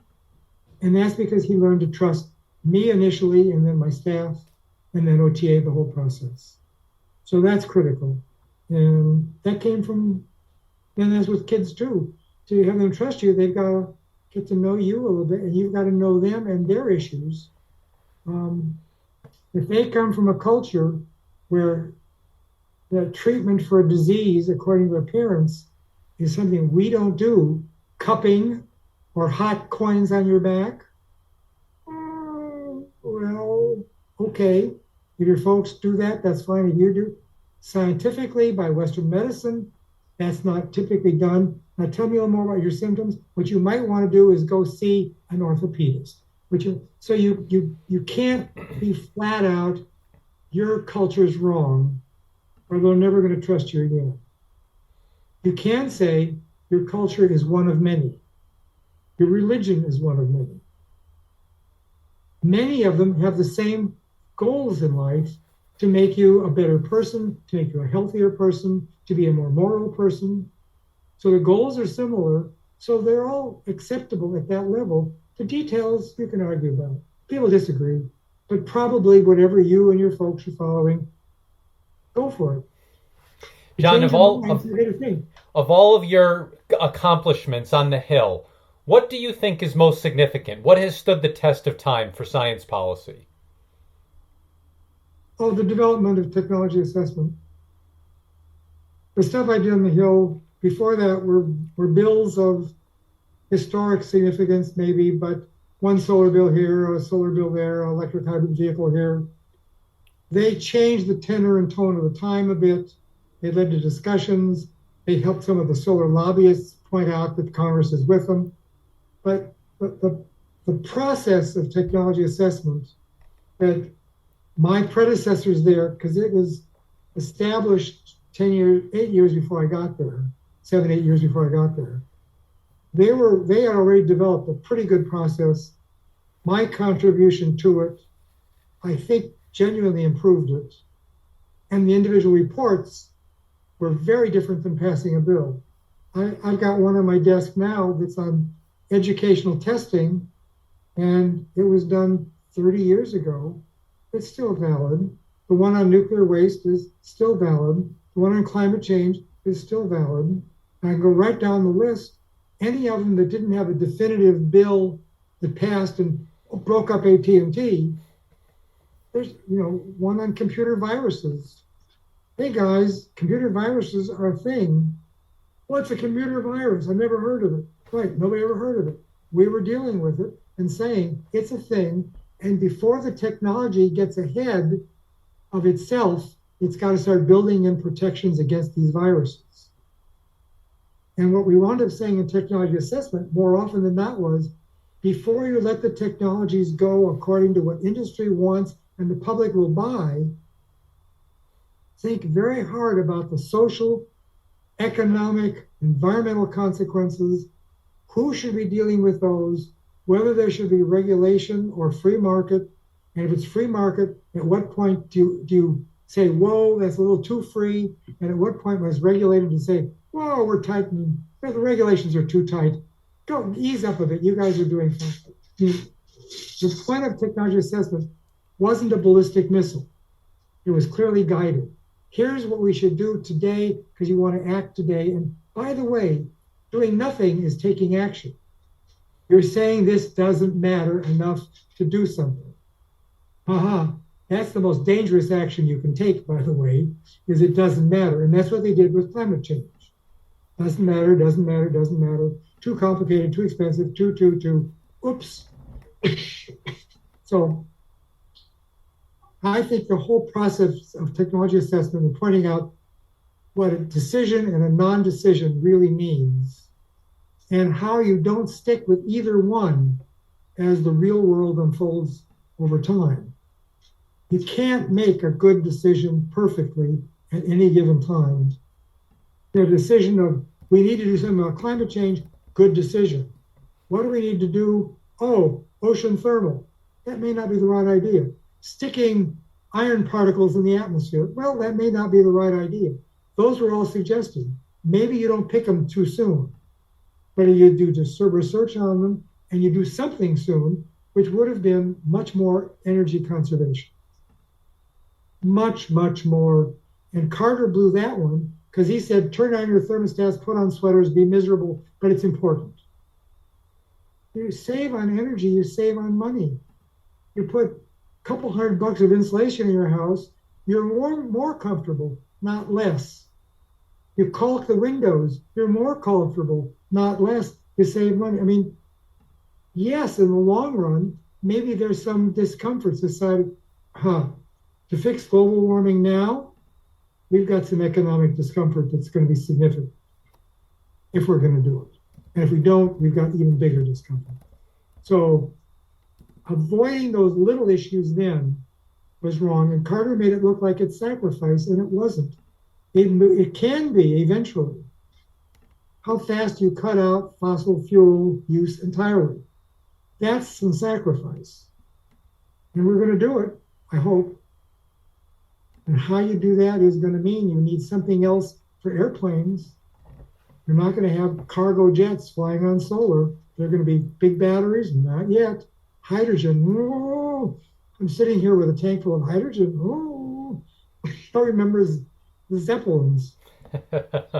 So those decisions have real impact. And that was we tried to say, what would I say? Decisions, including no decision, is really an important thing to do. Right. Be aware of it, be aware of the consequences. And so now, I don't know about my contribution. I hope it was there. I think so. My staff thought so. I had staff that I got along with very well, socially, personally. They liked me. They liked because they wound up asking for criticisms. They said, this is as far as we can go. We need your help. What more can you ask for in life? And somebody says, as far as I can go, we need your. And then I knew they could take it from what I said, right, and really do a job. Finally, John, on that note, looking to the 1995 period all the way to the present, my last question is, what has been irretrievably lost as a result of the breakup of OTA, and where have those pieces effectively fallen to other government offices?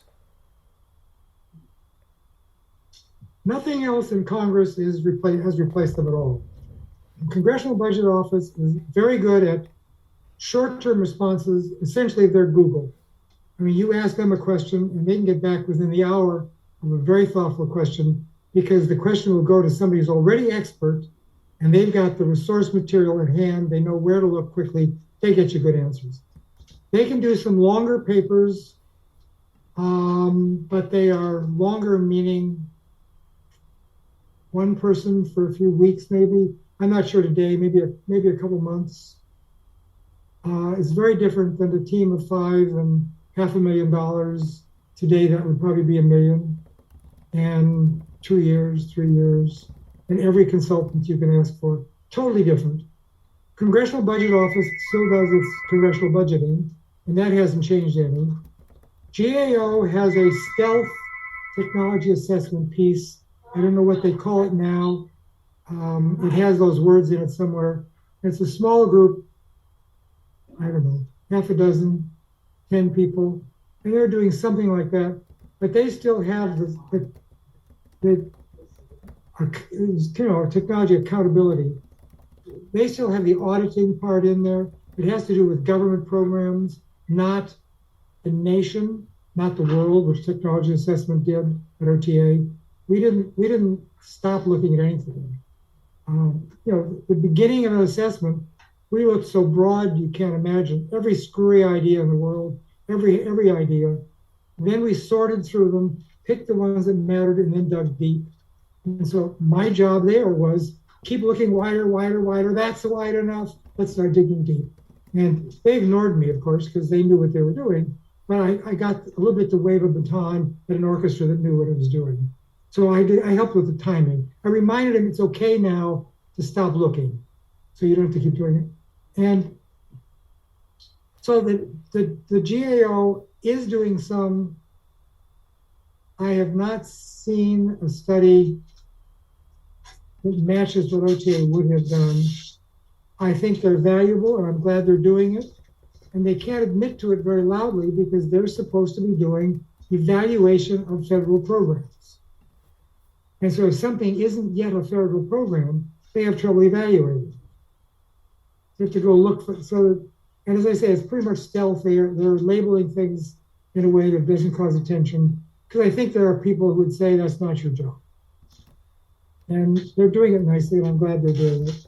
I spoke to them when they started a little bit, gave them some thoughts, and I think several of my best staff talked to them. So I think they're on the right track entirely from what we knew, and they may be on a better track, but they've got constraints. As I say, the staff at OTA really spread. One of my best ones wound up in San Diego, looking with cutting edge biotechnology. He's a vice president now or something. Another one, my climate change lady, went to the University of Michigan. Many of them went to the academy. They did good reports. I got some of the reports since. If they weren't proprietary, they told me what they were doing. But I didn't keep in tight touch. My world had changed. It wasn't what I did. And what I told them was, I'm available anytime for lunch or a phone call or critique things. And I got some for a few years, and then less and less. Now it's just a few Christmas letters and once a year lunch with a friend at GW University. Because my life changed. I'm deep into education and immigration policy and racism, I guess I'd say. I mean, when you're a white privileged person and discover how many things in our society you weren't thwarted because of. I mean, I don't know how much I was helped, but I had no barrier because of being white privilege. And I see colleagues and students and young people that have barriers, and if they were white, they might not. We got to get rid of that. And that's working very hard with the county and the schools. And I see kids that aren't ready to go to kindergarten, and that's working with parents. How do you reach parents? I don't know. So there's so many things I want to change. I don't need to think about OTA unless they come and ask me a question. And I still talk about education policy because that's what I've done my whole life in some funny way. I realized I was talking to the Caltech Y probably 10 years ago now on their science policy trip. And they said, you had a crazy career. How'd you jump around so much? And I realized I never did. It's all been a problem that I thought mattered, where the answer wasn't well known, and what could I do to help that problem? And so whether it was liquid helium, solar physics, congressional energy policy, OTA, or kids and refugees and education and society and nonprofits, because I'm embedded in nonprofits now since I was retired. So it's still all, there's no difference. John, on that note, this has been an incredible series of discussions. I'm so glad we connected, and it's such a treasure for Caltech history. Thank you so much.